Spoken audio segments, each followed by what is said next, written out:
అమ్మవారని తెలిసేమో, అమ్మవారి నామం అని తెలిసేమో, కానీ మీకున్నటువంటి సృష్టికి ఈ అవయవాన్ని చూడడం ఇందుకు విరుగుడని మీకు తెలియదు. ఇది తెలిసిందనుకోండి, అన్ని మందులుంటే అన్నీ మీరు వేసేసుకోరుగా. మీ అనారోగ్యానికి కావలసిన మందు మీరు వేసుకుంటారు. నిన్ను జీవితంలో ఏది బాగా ఇబ్బంది పెడుతోందో అది తొలగించుకోవడానికి ఆ అవయవాన్ని నువ్వు బాగా ధ్యానం చేస్తే ఆ ఫలితాన్ని పొందేస్తావు.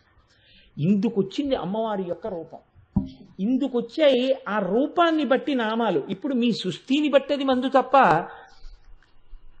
దేనివల్ల ఆ మందు గొప్పది అని మీరు అడిగారు అనుకోండి, ఏ మందు కన్నా ఏ మందు గొప్పదని మీరు చెప్తారు చెప్పండి? తలకాయ పోటుతో ఉన్నవాడికి తలకాయ పోటు మందే గొప్ప, కాళ్ళు నొప్పితో ఉన్నవాడికి కాళ్ళ నొప్పి మందు గొప్ప, నడుం నొప్పితో ఉన్నవాడికి నడుం నొప్పి మందు గొప్ప.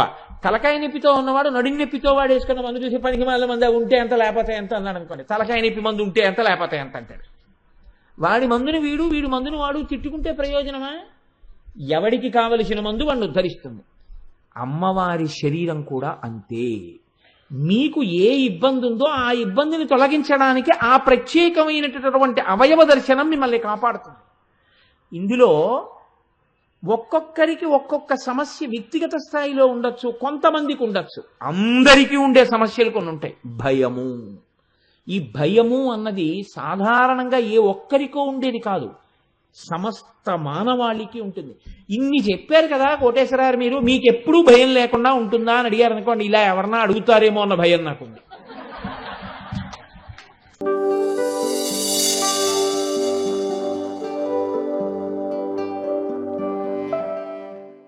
ముఖచంద్ర కళంకాభం మృగనాభి విశేషక. ఈ నామం గురించి నిన్నటి రోజున మీతో కొంత ప్రస్తావన చేసి ఉన్నాను. వదన స్మరమాంగల్య గృహతోరణ చిల్లిక తర్వాతి నామం పేరు. ఇది లలితా సహస్రనామ స్తోత్రంలో ప్రతి నామము పరమ పవిత్రమే. ఒక నామం కన్నా ఒక నామం గొప్ప అని చెప్పడానికి అలా అవకాశం ఏమి ఉండదు. ఎందుచేత అంటే, ఒక అమృత భాండం ఉంటే మీరు ఆ అమృత భాండంలో ఎటువైపు నుంచి ఒక చుక్క తీసినా అది అమృతపు చుక్కే అవుతుంది తప్ప, అంతా అమృత భాండమే అయినప్పుడు అందులో ఒక చుక్క కన్నా గొప్పదయ్యే అవకాశం ఎప్పుడూ ఉండదు. అంతా ఒక్కగానే ఉంటుంది. అందుచేతనే లలితా సహస్రనామ స్తోత్రంలో అన్ని నామాలు గొప్పవే, కానీ కొన్ని నామాలు మీ జీవితాన్ని అనుసంధానం చేసుకుని ఏవి మన జీవితంలో ప్రధానమైనటువంటి సమస్యలుగా వెంబడిస్తుంటాయో వాటిని తొలగతోసుకోవడానికి అనుసంధానం చేసుకునేటటువంటి ప్రక్రియ యందు వీటిని మనం ఎక్కువ అనుసంధానం చేసుకోవలసి ఉంటుంది అన్న కోణంలో మీరు దాని యందు ఎక్కువ మగ్నత ప్రదర్శించవలసి ఉంటుంది తప్ప ఏ నామము కన్నా ఏ నామము గొప్పది కాదు, ఒక నామం కన్నా ఒక నామం తక్కువ కాదు. మీరు చూడండి, ఒక సమస్య అని ఒకటి ఉంటుంది. ఆ సమస్య అనేటటువంటిది మీకు జీవితంలో ఒక్కసారి తటస్థించవచ్చు, 2 సార్లు తటస్థించవచ్చు. నేను మీకు ఒక ఉదాహరణ చెప్తాను. ఒక మంచి భార్య కోసం అన్వేషణ అనేటటువంటిది ఎంతవరకు ఉంటుంది అంటే పెళ్ళయ్యే వరకు ఉండొచ్చు. అది కూడా పుట్టినప్పటి నుంచి ఏం ఉండదు, పెళ్లి చూపులు మొదలెట్టినప్పటి నుంచి ఉంటుందేమో. అది ఎప్పుడు తీరిపోతుంది అంటే పెళ్ళైపోగానే తీరిపోతుంది. ఇంకా వీడు మంచిది అనుకుని తెచ్చుకున్నా, లేకపోతే ఇంకోలా తెచ్చుకున్నా, ఆ తెచ్చుకున్న భార్య మంచిది అని వాడి జీవితాంతం సర్దుకోవడమే, ఇంకో అవకాశమే ఉండదు దానికి. Marry in Heist and repent at leisure అని అందుకే సామెత వచ్చింది. కాబట్టి ఆ సమస్య అక్కడతో అయిపోయింది అంతే తప్ప అది జీవితాంతం వెంబడించే సమస్య కాదు. పెళ్లి చేసుకుందాం అనే సమస్య ఉండదు. పిల్లాడికి ఒక్కసారి స్కూల్లో సీటు తెచ్చుకుంటే అక్కడతో అయిపోయింది దాని సమస్య, సీటు వచ్చేసింది అంతే.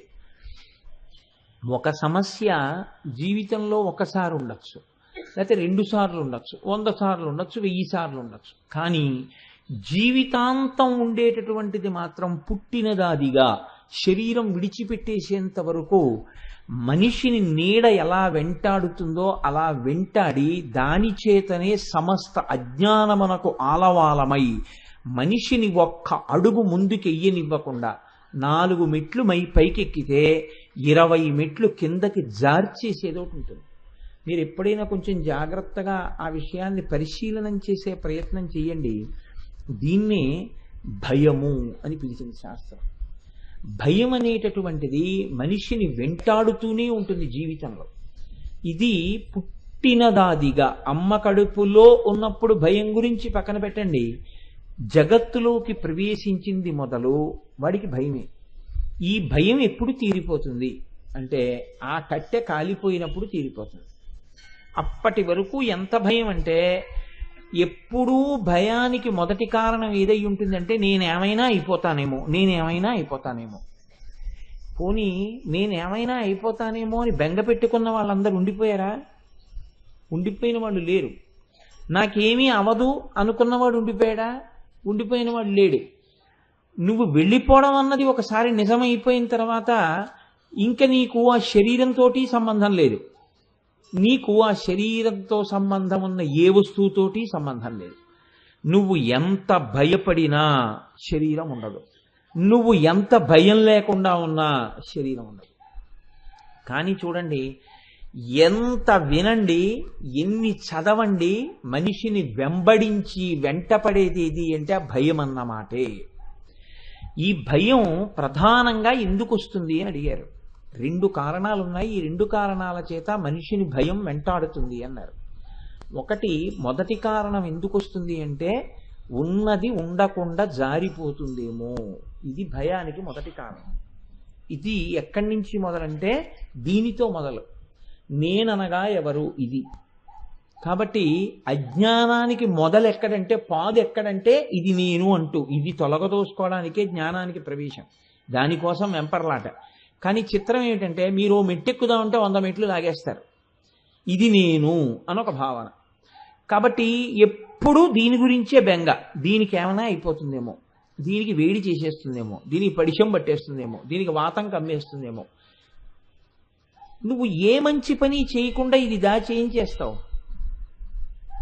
ఇది ఉన్నది మళ్ళీ ఎప్పుడు వస్తుందో నీకు తెలియదు. ఇది ఉన్నది నువ్వు మంచి పని చేయడానికే. దీంతో చెయ్యవు, మరి ఏం చేస్తావు? ఇది జ్ఞానికి ఉండే తాపత్రయం. అజ్ఞానికి ఉండే తాపత్రయం ఏమిటంటే దీని గురించి బెంగెట్టుకో. ఇది పరస్పర విరుద్ధంగా ఉంటుంది లోకంలో.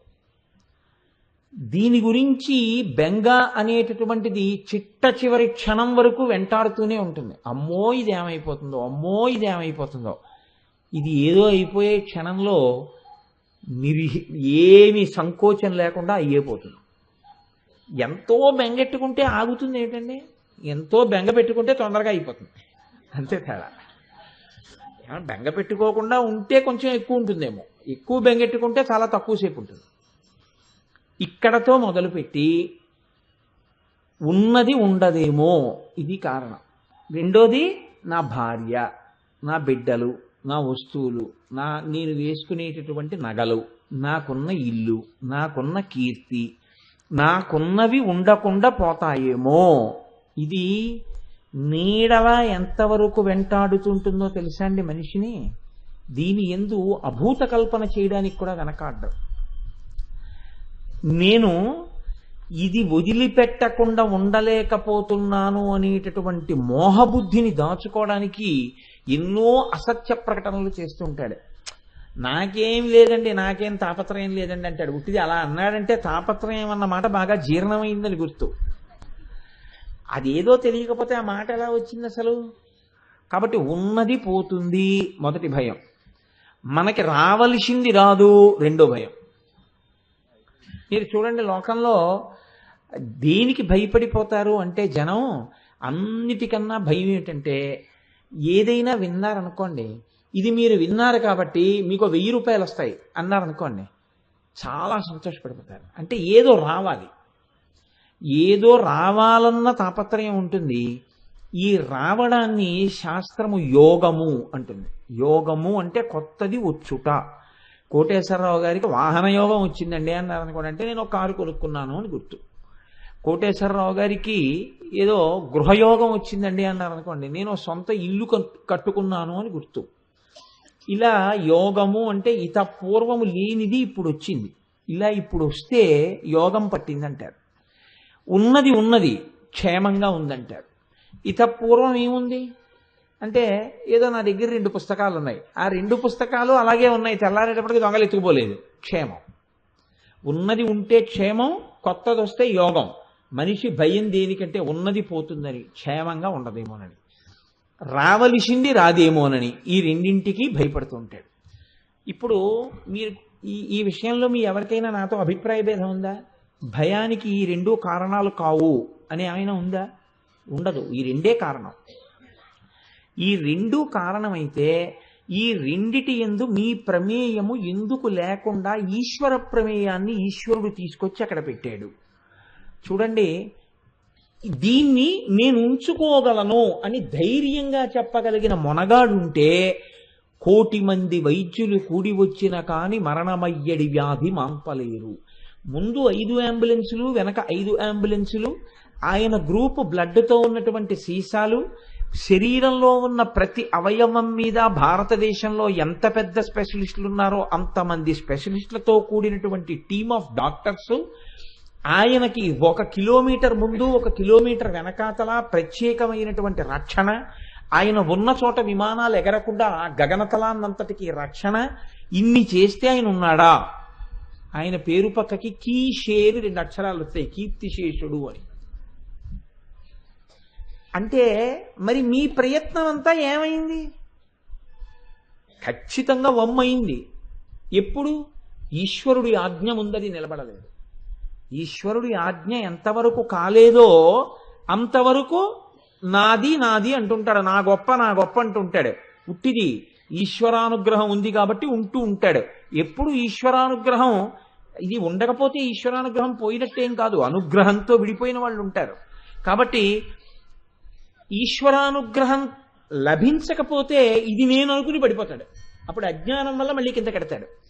అలాగే నాకు రాలేదన్న ఏడుపు. ఇప్పుడు ఇందులో మీరు చూడండి, మన ప్రమేయం ఒక్కటి లేదు, ఈశ్వరుడి యొక్క నిర్ణయం ఒకటి ఉంది. ఈశ్వరుడు ఎవరినైనా సరే లోకంలో ఉంచడానికి ఆయన ఏదో ఒక కారణాన్ని దృష్టిలో పెట్టుకుంటాడు.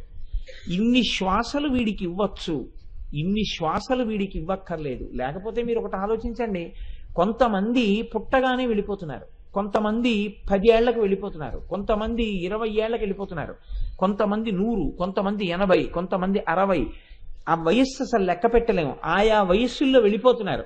వాళ్ళు చేతకాక వెళ్ళిపోతున్నారా? వెళ్ళిపోయే వాళ్ళందరూ ఎందరో వెళ్ళిపోతున్నారు. వెళ్ళిపోతుండడానికి హేతువు ఈశ్వర నిర్ణయము. దేన్ని బట్టి ఈశ్వరుడు అలా నిర్ణయిస్తున్నాడు? 2. ఒకడికి వస్తోంది, ఒకడికి రావట్లేదు. ఇద్దరూ ఒకలాగే ప్రయత్నం చేస్తున్నారు. ఎంసెట్కి వెళ్ళే వాళ్ళల్లో ఎవరు ఇంజనీర్ కావద్దని కానీ, మంచి కాలేజీలో సీటు రాకూడదని కానీ, నేను ఒక పనికిమాలిన కాలేజీలో చదువుకుని ఇంజనీరింగ్ అయిపోయిన తర్వాత నా అప్లికేషన్ పట్టుకుని ఊరూరా తిరిగేటటువంటి దౌర్భాగ్య జీవితమును గడిపెదనుగాక అని సంకల్పం చేసి ఎంసెట్ ఎవరు రాస్తారండి? ఎవరు రాయరు. ప్రతివాడికి ఏమిటుంటుందంటే మొట్టమొదటి ఆప్షన్ JNTU, హైదరాబాద్లో సీట్ రావాలనే పెడతాడు. కానీ అందరికీ వస్తోందా? ఒక 40 మందికి వస్తోంది. ఏమి 40 మందికి వచ్చి మిగిలిన వాళ్ళకి ఎందుకు రావట్లేదు అంటే వాడు అదృష్టం అండి అంటారు. చిట్ట చివరికి ఏమంటారంటే వాడు అదృష్టం అండి అంటారు. అదృష్టం అనగా ఏమి అంటే ఈశ్వరుడి చేత నిర్ణయింపబడింది అంటారు. వాడి కర్మ అంటారు. లేకపోతే అంటే ఈశ్వరుడి యొక్క నిర్ణయం అన్నది ఒకటి ఉందా లేదా? ఈశ్వరుడి పాత్ర ఉన్నది, ఈశ్వరుడి పాత్ర కూడా ఉన్నది, మీ ప్రమేయము ఉన్నది. మీ ప్రమేయము గొప్పదా, ఈశ్వరుడి పాత్ర గొప్పదా? ఈశ్వరుడి పాత్రయే గొప్పది. అనుగ్రహం అంటే ఏమిటంటే వెళ్ళిపోవలసిన రోజు వచ్చేసింది, కానీ ఈశ్వరుడికి వాడిని పంపడం ఇష్టం లేదు, వాడిని ఉంచాలి అనుకున్నాడు. ఈశ్వరుడు ఉంచుతాడు వాడిని. వాడిని ఎలా ఉంచాలో ఈశ్వరుడికి తెలుసు. ఉండాలి అని నువ్వు అనుకున్నావు, తీయాలి అని ఈశ్వరుడు అనుకున్నాడు. నీ ప్రయత్నం ఆగదు. కాబట్టి ఇప్పుడు రెండిటిలో ఏది గొప్పది? ఈశ్వరుని యొక్క అనుగ్రహము గొప్పది, ఈశ్వరుడు నిర్ణయం చేయడం గొప్పది. ఈశ్వరుడు ఎందుకు నిర్ణయం చేస్తాడు? మీ పాపపుణ్యాల్ని దృష్టిలో పెట్టుకుని చేస్తాడు. ఒక నామం వినేటప్పుడు దాని వెనకాతల ఉండేటటువంటి సైద్ధాంతిక కోణం మీకు అర్థం కాలేదనుకోండి, దాన్ని మీరు మీ జీవితానికి అన్వయం చేసుకోలేరు. అది మీకు ఏమి ఉపశాంతినివ్వలేదు. ఆ నామం మీ జీవితంలో ఒక మార్పుని తీసుకురాలేదు, ఒక వ్యక్తిత్వాన్ని పెంచలేదు. లోపలి వ్యక్తిత్వం పెరగడానికి ఆధ్యాత్మికమైనటువంటి విద్య అవసరం అవుతుంది. ఇప్పుడు ఈశ్వరుని యొక్క ప్రమేయము గొప్పది అని మీరు తెలుసుకున్నారనుకోండి, తెలుసుకుంటే మీరు ఒక విషయాన్ని చెప్పగలుగుతారు. నా దుఃఖములన్నింటికీ కారణం ఏది? భయము. ఏ కారణం చేత మీరు దుఃఖపడండి, ఆ దుఃఖానికి అంతటికి కారణం ఏంటంటే భయము. ఏమీ కారణం లేదండి. ఏడవడానికి ఏం కారణం లేదు వాడికి. చక్కగా ఉన్నాడు, వాడు పిడరాయల్లే ఉన్నాడు, హాయిగా ఉన్నాడు, అన్ని ఇంట్లో బాగున్నాయి, సుఖంగా ఉన్నాడు, ఏడవడానికి ఏం లేదు. కానీ వాడు ఏడుస్తూ ఉంటాడు. ఎందుకు ఏడుస్తుంటాడో తెలుసా అండి? తర్వాత ఎప్పుడో ఏదో ఏమైనా అవుతుందేమో అని ఏడుస్తాడు. మీరు ఆలోచించండి, నేను ఇలా అన్నానని కాదు, అంటే మీ గురించి నేను ఎప్పుడూ చెప్పట్లేదని మీకు చెప్పాను, నా బోటిగాడి గురించే నేను చెప్తూ ఉంటాను. ఇప్పుడు బాగున్నావు కదరా, నీకెందుకురా బెంగ అంటే ఎప్పుడో ఏదో అవుతుంది, అందుకని వీడికి బెంగ. ఎంత అజ్ఞానం! ఇప్పుడు ఉన్నదాని గురించి ఉపయోగించడం నేర్చుకుంటావా? ఎప్పుడో ఏదో అవుతుందని బెంగెట్టుకుని ఇప్పుడు ఉన్న సమయాన్ని వాడుకోవడం మానేస్తావా? ఎప్పటికి పోతుంది నీ అజ్ఞానం? ఎన్ని వింటే పోతుంది, ఎన్ని చదువుకుంటే పోతుంది? ఎందుకు ఆశ్రయించినట్టు గురువుని అజ్ఞానంలోకి లాగడానికా, నువ్వు జ్ఞానం పెంచుకోవడానికే? కనుక ఎలా ఉంటుందంటే లోకంలో భయము హేతువై ఉంటుంది. మహాపురుషులైన వాళ్ళు ఏమన్నారంటే, ఎప్పుడు పోతుందిరా నీకు ఈ దిక్కుమాలిన భయం అన్నారు. Where the mind is without fear and the head is held high, where the world has not been broken up into fragments by narrow domestic walls అన్నాడు రవీంద్రనాథ్ ఠాగూర్ గీతాంజలిలో. ఎన్నడు పోతుంది ఈశ్వర ఈ భయం? భయము లేని స్థితికి నేను పైకెత్తబడెదనుగాక. నిర్భయత్వమే ఆధ్యాత్మికమైనటువంటి జ్ఞానమునకు పరాకాష్ఠ. ఆ నిర్భయత్వం అలవడకుండా భయంతో జీవించినటువంటి వాడు జీవితంలో ఎదుగుదలని పొందినది లేదు. ఎదుగుదల అంటే నిర్భయత్వమే. నిర్భయత్వం అన్నది అలవడి తీరాలి. ఈ భయం పోవాలంటే ఏం చెయ్యాలి అని అడిగింది శాస్త్రం. ఈశ్వరుని యొక్క అనుగ్రహమునందు నీకు బలం పెరగాలి. భయం పోవడం అంటే నీ ఇష్టం వచ్చినట్టు ప్రవర్తించి భయం పోగొట్టుకోవడం కాదు. నేను భయాన్ని వదిలేసి మంటల్లో దూకేస్తాను అన్నారనుకోండి, అప్పుడు తప్పు మీది కాదు. నేను మంచి పని చెయ్యడానికి నాకు ఈశ్వరానుగ్రహము ఆలంబనమై నిలబడుగాక. ఈశ్వరానుగ్రహము కొరకు, ఈశ్వరుని యొక్క సేవ కొరకు నేను నిలబడినప్పుడు నాకు దుర్నిమిత్తములు దురితములు నన్ను కబళించకుండుగాక, అవి నాకు ప్రతిబంధములు కాకుండుగాక. దీనికి మీరు ఈశ్వరానుగ్రహాన్ని అడుగుతుండాలి. అప్పుడు మీ జీవితం ఏమవుతుంది? అడుగు తీసి అడుగేస్తే ఈశ్వర సేవకు ఉపయోగపడుతుంటుంది. ఈశ్వర సేవకి నాకు దురితము రాకుండా చూడు అని మీరు అడిగారనుకోండి, మీ జీవితాన్ని కూడా ఈశ్వర సేవగా మలుచుకోవడం మీకు వచ్చిందనుకోండి, ఈశ్వరుడు చాలా సంతోషిస్తాడు. సంతోషించి మీకు దురితము రాకుండా మిమ్మల్ని కాపాడతాడు.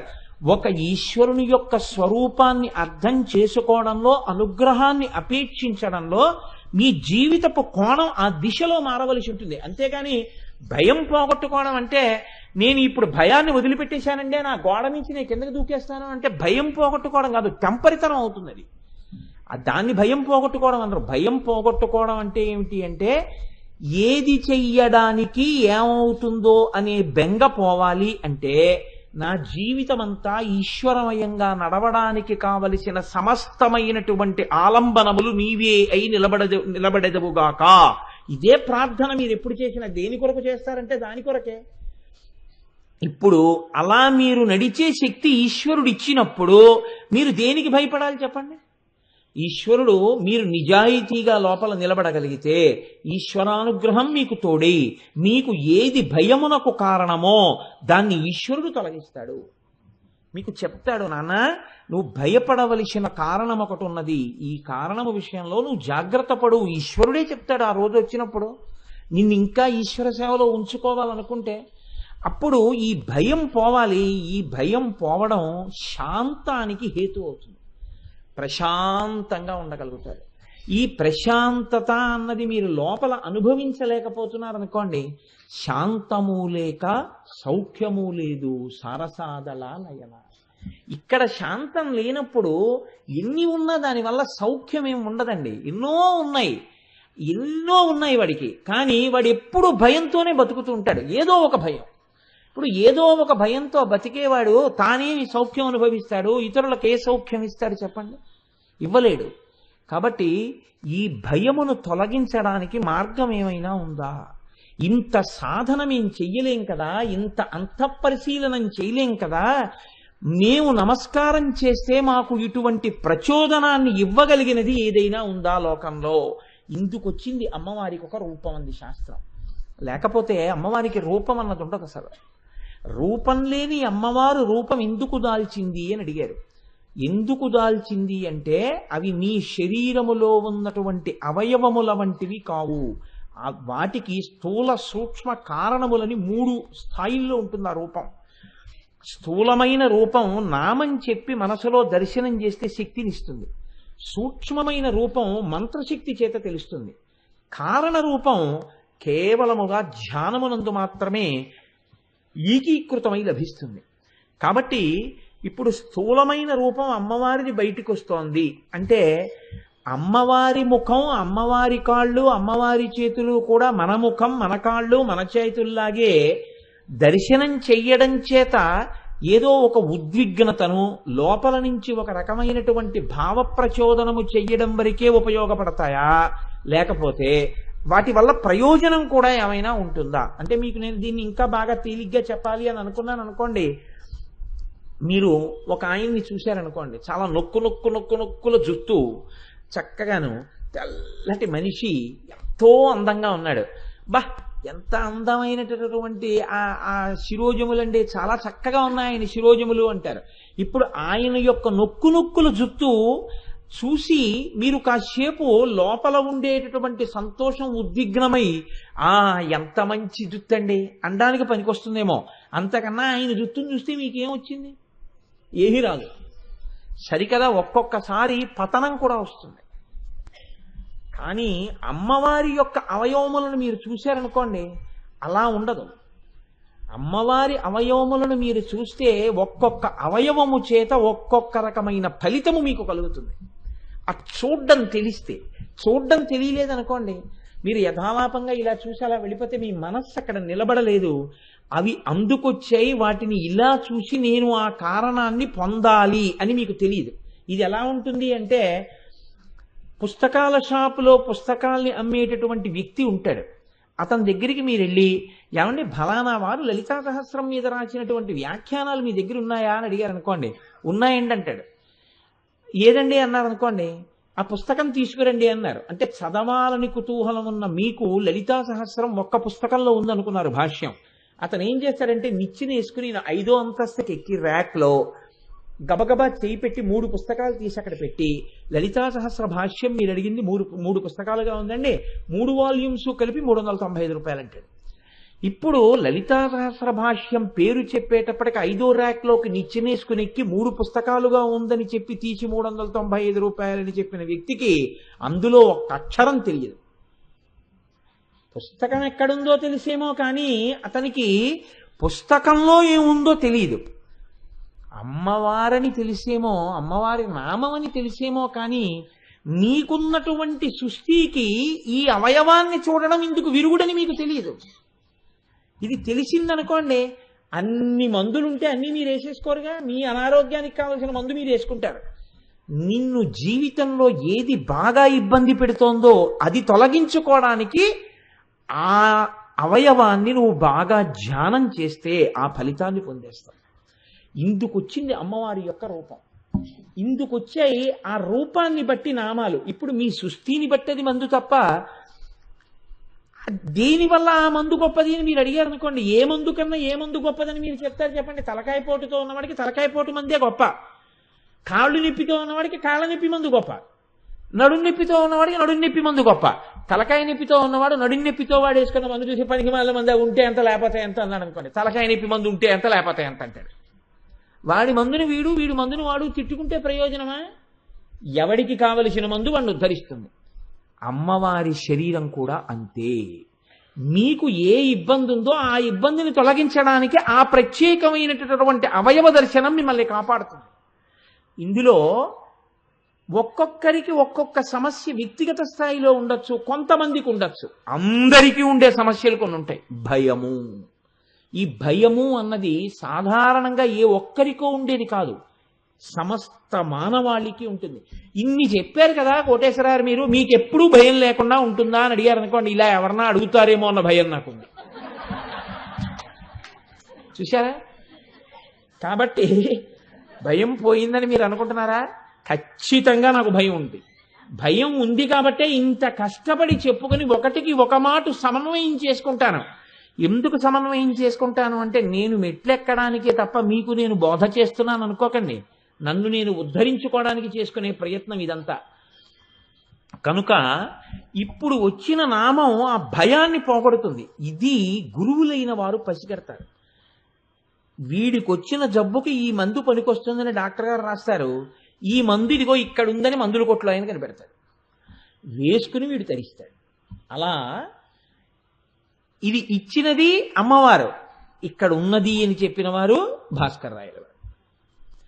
కాబట్టి మనకి ఈ నామంలో ప్రత్యేకంగా వదనస్మర మాంగల్య గృహతోరణ చిల్లిక, ఈ నామంలో ఉండేటటువంటి గమ్మత్తు మీరు పరిశీలించండి. మన్మధుడికి చాలా కాలానికి ఒక మంచి ఇల్లు దొరికింది అన్నారు. గృహ అంటే ఇల్లు. ఏమి ఇల్లు ఎందుకు దొరకాలి అంటే మీరు అక్కడ పట్టుకోవలసి ఉంటుంది. ఇల్లు భయమును పోగొట్టేటటువంటిది.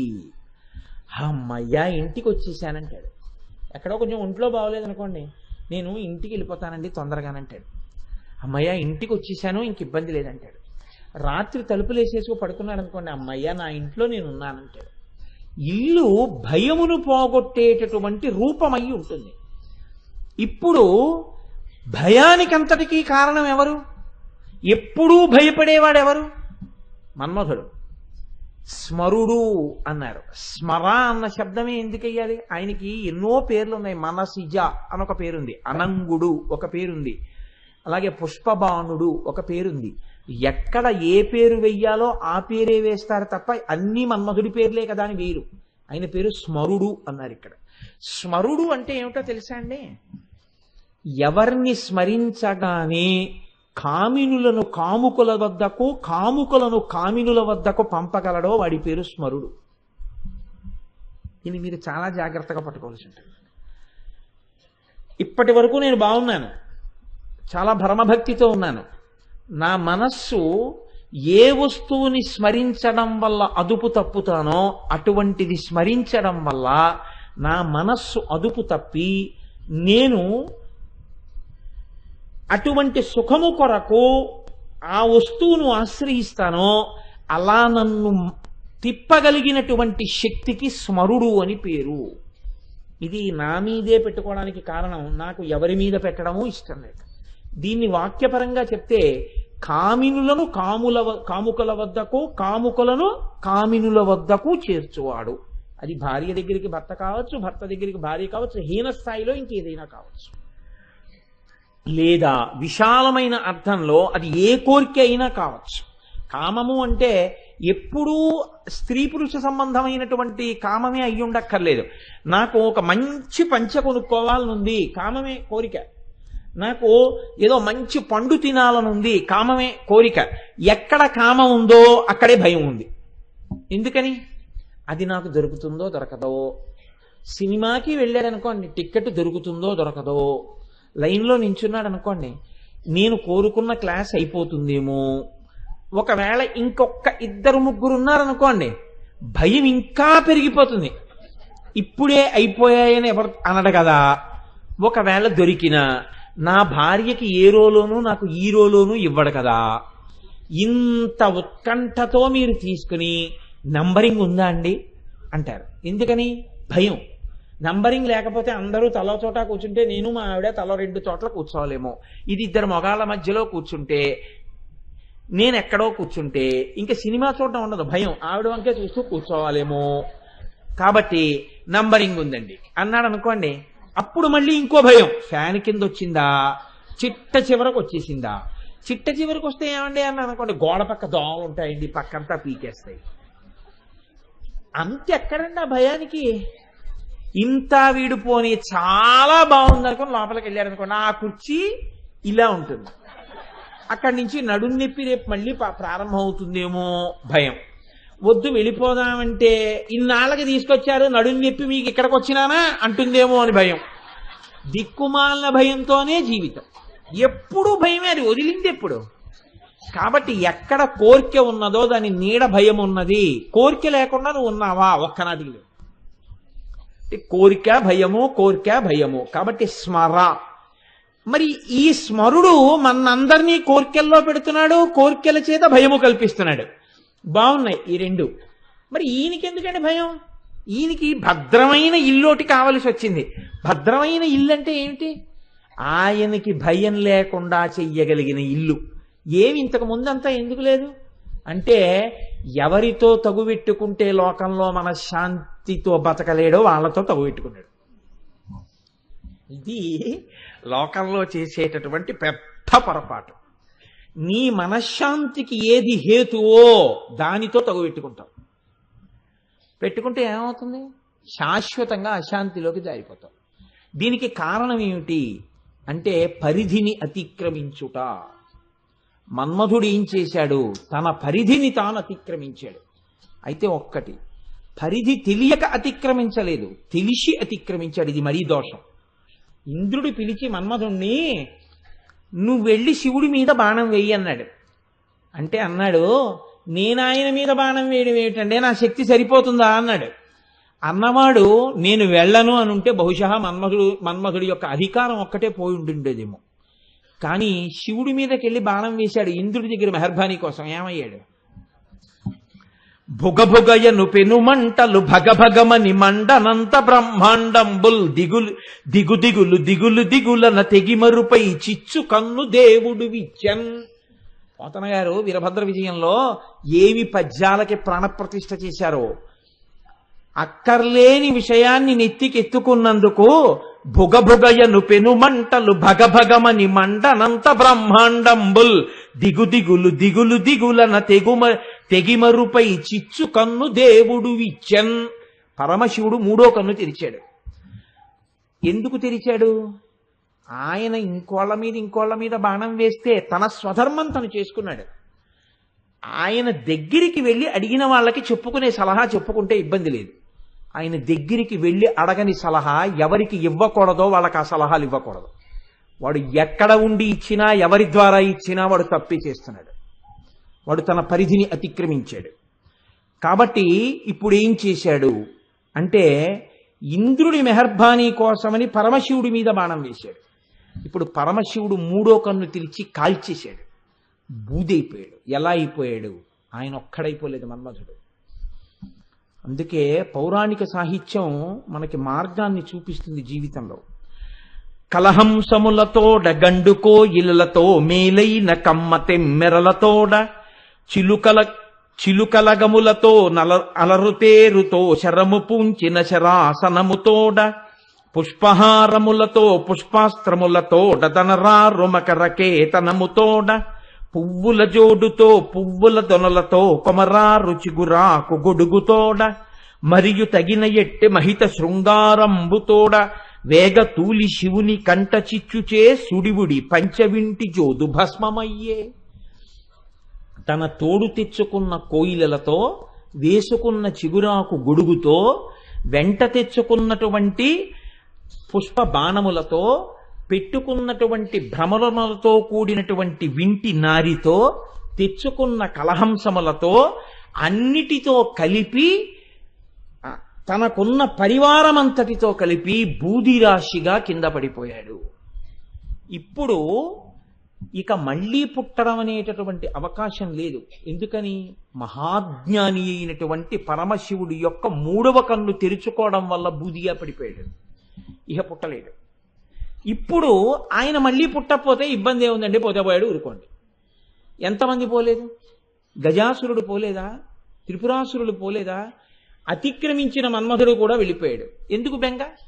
కాదు, బెంగ పెట్టుకోవలసిన వ్యక్తి ఒకరున్నారు లోకంలో. ఎవరు? ప్రకృతి పరిణమించాలంటే, ఈ లోకములు పరిఢవిల్లాలంటే, తామరతంపరగా అన్ని జాతులు పెరగాలంటే మన్మథ బాణములు పడితే తప్ప కామము సుఖముగా పరిణమించి ప్రజోత్పత్తి జరగదు. ప్రజోత్పత్తి యందు ఆనందము అంతర్హేతుకంగా ఉంటుంది. ప్రజోత్పత్తి పరమ దుఃఖభూయిష్టమైపోయింది అనుకోండి, ప్రజోత్పత్తి ఉండదు. ప్రజోత్పత్తి యందు ఆనందం ఉన్నది అంతర్లీనంగా. కామము సుఖమైన కారణం చేత ప్రజోత్పత్తికి వెంపర్లాడతాయి జీవులు. ఇప్పుడు ఈ బాణములు పుష్పబాణములు మన్మధుడు వెయ్యకపోతే లోకంలో సృష్టి ఆగిపోతుంది. కాబట్టి ఇప్పుడు ప్రకృతిని కాపాడవలసిన అమ్మవారు ముందుకొచ్చి ఈయన్ని మళ్ళీ పునరుజ్జీవితుణ్ణి చేసింది. అమ్మవారు జోక్యం చేసుకోండి అనుకోండి, అయ్యవారు ఊరుకుంటారు. ఎందుకంటే వాళ్ళ మధ్య పంచసామ్యములు అని ఉన్నాయి. 5 వాళ్ళిద్దరూ ఒక్కలా ఉంటారు. అందులో అనుగ్రహం ఒకటి. ఆవిడ అనుగ్రహించింది అనుకోండి, ఆయన ఊరుకుంటారు. అది దాంపత్యం అంటే. దాంపత్యం అంటే తను వరం ఇచ్చినా ఇవ్వకపోయినా తన భార్య వరం ఇచ్చింది అనుకోండి, ఆవిడ నీకేం పర్వాలేదు నేను చెప్తానులేండి ఆయనతో అందనుకోండి, నువ్వెవరు మాట ఇవ్వడానికి, నేను ఊరుకోను అనకూడదు. సరే అయిపోయిందేదో అయిపోయిందిలేండి, తను చెప్పింది ఊరుకోండి, ఇంకా మర్చిపోండి అనాలి. అంతే. అది అనుగ్రహం అంటే. అనుగ్రహం భార్య ఇచ్చినా భర్త ఇచ్చినా వేరుగా ఉండదు, ఒకటిగా ఉంటుంది. ఇది తెలియనప్పుడు ఏమవుతుందంటే పరమశివుడు కాల్చాడు పార్వతీదేవి బతికించింది అనుకుంటారు. అలా కాదు, ఇద్దరి హృదయములు ఒకటని తెలుసుకోవాలి. కాబట్టి ఇప్పుడు ఆయన కాల్చినా ఈవిడ బతికించింది. ఎందుకని? అమ్మయందు కారుణ్యం ఉంటుంది, అయ్యయందు శిక్షించే తత్వం ఉంటుంది. ఆయన కొడతాడు బెల్ట్ తీసి, ఈవిడ పోర్నిలిద్దరూ ఊరుకుందరూ అంత కొడితే పిల్లాడు ఏమైపోతాడు అని రక్షిస్తుంది. అంతేగాని 8 పడ్డాయి ఇంకో 3 పడ్డాయి అందం అమ్మ. అలా అంటే అమ్మతనం ఉండదు. అమ్మతనంలో కారుణ్యం ఉంటుంది. కాబట్టి ఇప్పుడు లోకము పట్ల కారుణ్యం, అయ్యో లోకమంతా బతకాలి. కాబట్టి ఇప్పుడు ఆవిడ ఏం చేసింది? ఈయన్ని బతికించింది. ఈయన్ని బతికిస్తే ఈయనకి శరీరం లేదు. ఇప్పుడు అనంగుడు రతీదేవికి ఒక్కదానికే కనపడతాడు. మన్మధుడు రతీదేవికి కనపడ్డం అంటే అసలు రహస్యం వేరండి. మన్మధుడు అంటే మనస్సుని మధించేటటువంటి వాడు రతికి కనపడతాడు. అంటే రతి అంటే అనుభవం. ఎవడి కోరిక యొక్క అనుభూతి వాడి ఆనందంలోనే తెలుస్తుంది. లడ్డూ తినాలన్న నా కోరిక యొక్క అనుభూతి నీ తింటే నాకే తెలుస్తుంది. దాని అనుభూతి, ఆ కోరిక తీరడం నాకు తెలుస్తుంది. అందుకే రతికే మన్మధుడు కనపడతాడంటే అది అసలు రహస్యం. కాబట్టి ఇక నుంచి ఆవిడంది, నువ్వు రతికి మాత్రమే కనపడతావయ్యా అంది. అనంగుడవై ఉంటావు, కానీ పూర్వం ఏం చేశావో అది ఇప్పుడు చేస్తూ ఉండు అంది. కానీ ఇప్పుడు ఆయనకి బెంగ ఏం పట్టుకుందంటే, మరి నేను ఎక్కడ ఉండాలని పట్టుకుంది. ఎక్కడ ఉండాలంటే పూర్వం ఉన్నట్టే ఉండు హాయిగాను. హాయిగా ఉండడానికి ఆయన ఎక్కడ లేడు. మీరు దీన్ని కొంచెం జాగ్రత్తగా పట్టుకోవాలి. శివుడు అంటే మంగళం. మంగళం అంటే ఏమిటండి? ఊపిరితో ఉండడమే మంగళం. ఊపిరి వెళ్ళిపోయింది అనుకోండి, షీకి తలకట్టు పైకి లేస్తే శవం, శవం అయిపోతుంది అంతే. కాబట్టి ఇప్పుడు అది పైకి లేచిపోకూడదు. లోపల శివం ఉంటే శోభనం, మంగళం, భద్రం, కళ్యాణం, శ్రేయస్సు. ఇప్పుడు ఆయన ఎక్కడ లేడు, అంతటా ఉన్నాడు. ఎవరి మీద వేస్తాడు బాణం? ఎవరి మీద వేస్తే అందులో శివుడు లేస్తే ఎక్కడరా నువ్వు అని మళ్ళీ ఇలా అన్నాడు అనుకోండి, అనేటప్పటికీ మళ్ళీ ఏం చేస్తాడో ఓసారి తిన్నవాడికి ఆ భయం ఉంటుంది. అందుకని ఇప్పుడు ఒక భద్రమైన గృహాన్ని ఎంచుకోవాలి. ఒకవేళ మళ్ళీ తప్పే చేసేసిన ఆయన వచ్చి ఎక్కడున్నాడు రా వీడు అనేటప్పటికీ ఆయన తనని తాను మరిచిపోయి సంతోషించాలి. అలాంటి ఇల్లు ఒకటి కావాలి ఇప్పుడు ఆయనకి. ఇప్పుడు ఆయన బాగా వెతుక్కున్నట్టు అలాంటి ఇల్లు ఏమిటని. అలాంటి ఇల్లు ఏది అంటే ఆయనకి అమ్మవారి ముఖమే ఆ ఇల్లుగా దొరికింది. ఎందుకని? కాముడు కాలిపోయిన తరువాత మహాకామేశ్వరుడికి ఆవిడ ఇల్లాలైంది. కాముడేడి ఆవిడ ఇల్లాలైనప్పుడు? మన్మథ బాణం వేస్తే కదండి పరమశివుడు మరి పార్వతీదేవిని భార్యగా స్వీకరించాలి. మన్మథుడు లేడుగా. లేకపోయినా భార్య కాగలిగింది అంటే పడిపోయిన మన్మథుడి విల్లు తను తీసుకుంది. ఇప్పుడు చెరుకు విల్లు తను పట్టుకుంది. చెరుకు విల్లు తను పట్టుకుంటే ఇప్పుడు మన మనస్సుని తన వైపుకి తిప్పుకుని భక్తుల్ని చేస్తుంది, పిల్లల్ని. తను శివకామ సుందరి అయి పరమ జ్ఞాని అయినటువంటి పరమశివుణ్ణి తీసుకొచ్చి తన పక్కన కూర్చోపెట్టుకుని సాకారుణ్ణి చేస్తుంది. ఆవిడ ముఖం చూసేటప్పటికీ ఇంతటి పరమశివుడు పరమ సంతోషాన్ని పొందేసి ఆవిడికి భర్తని అని ఆవిడ గడ్డం పట్టుకుని మురిసిపోతుంటాడు. అంటే కాముణ్ణి కాల్చిన వాణ్ణి భర్తగా చేసుకోవడం అంటే మాటలా? శివుణ్ణి భర్తగా చేసుకోవడం అంటే మాటలు కాదండి లోకంలో. అది చేసింది అమ్మవారు. ఇప్పుడు ఆవిడ శివకామ సుందరి అయింది. ఇప్పుడు ఈవిడ ముఖం చూసేటప్పటికీ పరమశివుడు ఏమైపోతాడు? ఏమీ చేయలేడు, నవ్వేస్తాడు. అది వాళ్ళిద్దరి మధ్య ఉన్నటువంటి గొప్ప అనుబంధం ప్రకృతి పురుషుల మధ్య. ఆవిడ ముఖాన్ని చూస్తే మాత్రం ఎంత కోపమో పోతుంది, సంతోషాన్ని పొందేస్తాడు, ఆనందం పొందుతాడు. ఇది భార్యకి ఉండవలసిన లక్షణము. భర్తకి విశ్రాంతి స్థానం ఏది? భార్యయే. ఎంత అలిసిపోయి రానివ్వండి, భార్యని చూసేటప్పటికీ భర్త ప్రసన్నుడైపోవాలి. భార్యని చూసేటప్పటికీ చక్కటి నిద్ర పట్టేయాలి. భర్త ఆరోగ్యం అంతా ఎక్కడుంటుంది అంటే భార్య చేతిలోనే ఉంటుంది. ఎందుకంటే కామేశ్వర ప్రాణనాడి. ఆవిడికి తెలియని బలహీనత ఉండదు, ఆవిడికి తెలియని బలం ఉండదు ఆయన దగ్గర. మీరు బాగా జ్ఞాపకం పెట్టుకోండి, భార్య కన్నా న్యాయమూర్తి లోకంలో ఉండడండి. అందుకే భర్త ఇటువంటి వాడే నాకెన్ని జన్మలెత్తినా రావాలి అని భార్య అన్ననాడు వాడి జన్మ సార్థకత. ఆ మాట రానప్పుడు ఆవిడ మరీ పెంకిదైపోయి అలా అన్నంటే నేనేం చెప్పలేను, కానీ అలా అనిపించుకోవడం పురుషుడి యొక్క పరమధర్మం అయి ఉంటుంది. ఆవిడే న్యాయమూర్తి అయి ఉంటుంది వ్యక్తి జీవితానికి. ఆవిడే లోకంలో వాళ్ళు ఎన్నైనా పొగడచ్చు, వాళ్ళు పొగిడిన ఒక మాట దగ్గర ఆవిడ ఒక వెకిలి నవ్వు నవ్విందనుకోండి, అంటే అంతకన్నా కితాబ్ ఇంకోటి లేదు. Is not fit to receive that certificate. మీకేం తెలుసు, నాకు తెలుసు దాని అర్థం. కాబట్టి అమ్మ బాబోయ్ ఆయన ఎంత భక్తి తత్పరుడండి మహానుభావుడు అన్నారనుకోండి, అందనుకోండి ఆవిడ, అంటే అర్థం ఏంటంటే మీకు అంతే తెలుసు, అసలు ఆయన డొల్లతనం నాకు తెలుసు అని. పరమ భక్తి తత్పరుడండి అన్నారనుకోండి, ఆవిడ మహానుభావుడండి నా అదృష్టం అందనుకోండి, ఇంకంతకన్నా సర్టిఫికేట్ అక్కర్లేదు ఆయన భక్తి తత్పరుడండి. చాదస్తం చంపేస్తున్నాడు ఇలాగే అందనుకోండి, అప్పుడు ఆవిడికి అర్థం కాలేదు అని. ఆయన తప్పు కాదు, ఆవిడికి అర్థం కాలేదు అని. ఇది మాటలలో శాస్త్రాలన్నీ వచ్చేస్తాయి. అందుకే ప్రాజ్ఞుడైన వాడు మాటని బట్టే నిర్ణయం చేసేస్తాడు. అందుకే పెద్దల దగ్గర మాట్లాడడం అంటే చాలా జాగ్రత్తగా ఉండు అని చెప్తుంది శాస్త్రం. కనుక ఇప్పుడు మన్మథుడికి చాలా భద్రమైన గృహం ఇది, అమ్మవారి ముఖమే. అందులో కూర్చున్నాడు వెళ్ళి. కూర్చుంటే ఇప్పుడు ఆయనకి కోరిక ఏమిటి? ఇంకోసారి అమంగళం రాకూడదు. అమంగళం ఎవరి విషయంలో ఆయనకి బెంగ? వాళ్ళ ఆవిడ గురించి కాదు, తన గురించే. ఎందుకని? చేసే ఉద్యోగం అటువంటిది. రోజూ బాణాలు వెయ్యాలి. ఆ బాణం వేసేటప్పుడు మళ్ళీ ఎక్కడ మూడో కన్ను తెరుస్తాడో అని బెంగ. అందుకని తన ఇంటికి అనుకున్నట్ట, ఎప్పుడూ మా ఇంటికి తోరణం ఉండాలి. ఎప్పుడు మా ఇంటికి తోరణం ఉండాలంటే ఏంటి? మా ఇల్లు శుభంగా ఉంది, మా ఇంట్లో అమంగళం లేదు. అమంగళం లేదు కాబట్టి మా ఇంటికి ఎప్పుడు తోరణం ఉంటుంది. తోరణం ఎక్కడ కడతారండి? తోరణం లోపల గడప కట్టరు, లేకపోతే కింద గడప కట్టరు, పక్క గడపలకి కట్టరు, పైన ఉన్నటువంటి కమ్మికి కడతారు. అందుకే ఆ కమ్మికి ఒక్కదానికే ఇంటి మొత్తం మీద ఒక పేరుంది. ఆ కమ్మిని లక్ష్మీ కమ్మె అని పిలుస్తారు. ఆ కమ్మి పుచ్చిపోయినా, ఆ కమ్మిని కన్నాలు పడిపోయి దాన్ని తొందరగా బాగు చేయించకపోయినా ఇంటి యజమానికి అరిష్టం. అందుకే తోరణం దేనికి అంటే పైన ఉన్న లక్ష్మీ కమ్మికి. ఇంట్లో పెళ్ళవుతోంది, లక్ష్మీ కమ్మికి మంగళతోరణం ఉంటుంది. ఇంట్లో ఉన్నవాడు ఎప్పుడూ సంతోషంగా ఉంటున్నాడు, లక్ష్మీ కమ్మికి ఏదో ఒక అలంకారం ఉంటుంది. అలంకారం లేని లక్ష్మీ కమ్మి ఇంటికి ఉంటే లోపల ఉన్నవాడు సుఖంగా ఉన్నాడని నిర్ణయము కాదు. అందుకే ఇంటి ముందున్న లక్ష్మీ కమ్మికి పూలదండో, తోరణమో, భగవన్మూర్తో, లేకపోతే దాని మీద ఏదో ఒక ఈశ్వర మూర్తో ఏదో ఒకటి ఉండాలి. అంతకన్నా తోరణం ఇంకోటి ఏముంటుంది? కాబట్టి ఇప్పుడు మన్మధుడు ఇల్లు ఇదైతే, అమ్మవారి ముఖమైతే, ఆయన తోరణం కట్టుకున్నట్ట. ఏమిటా తోరణం? అమ్మవారి కనుబొమలే తోరణము.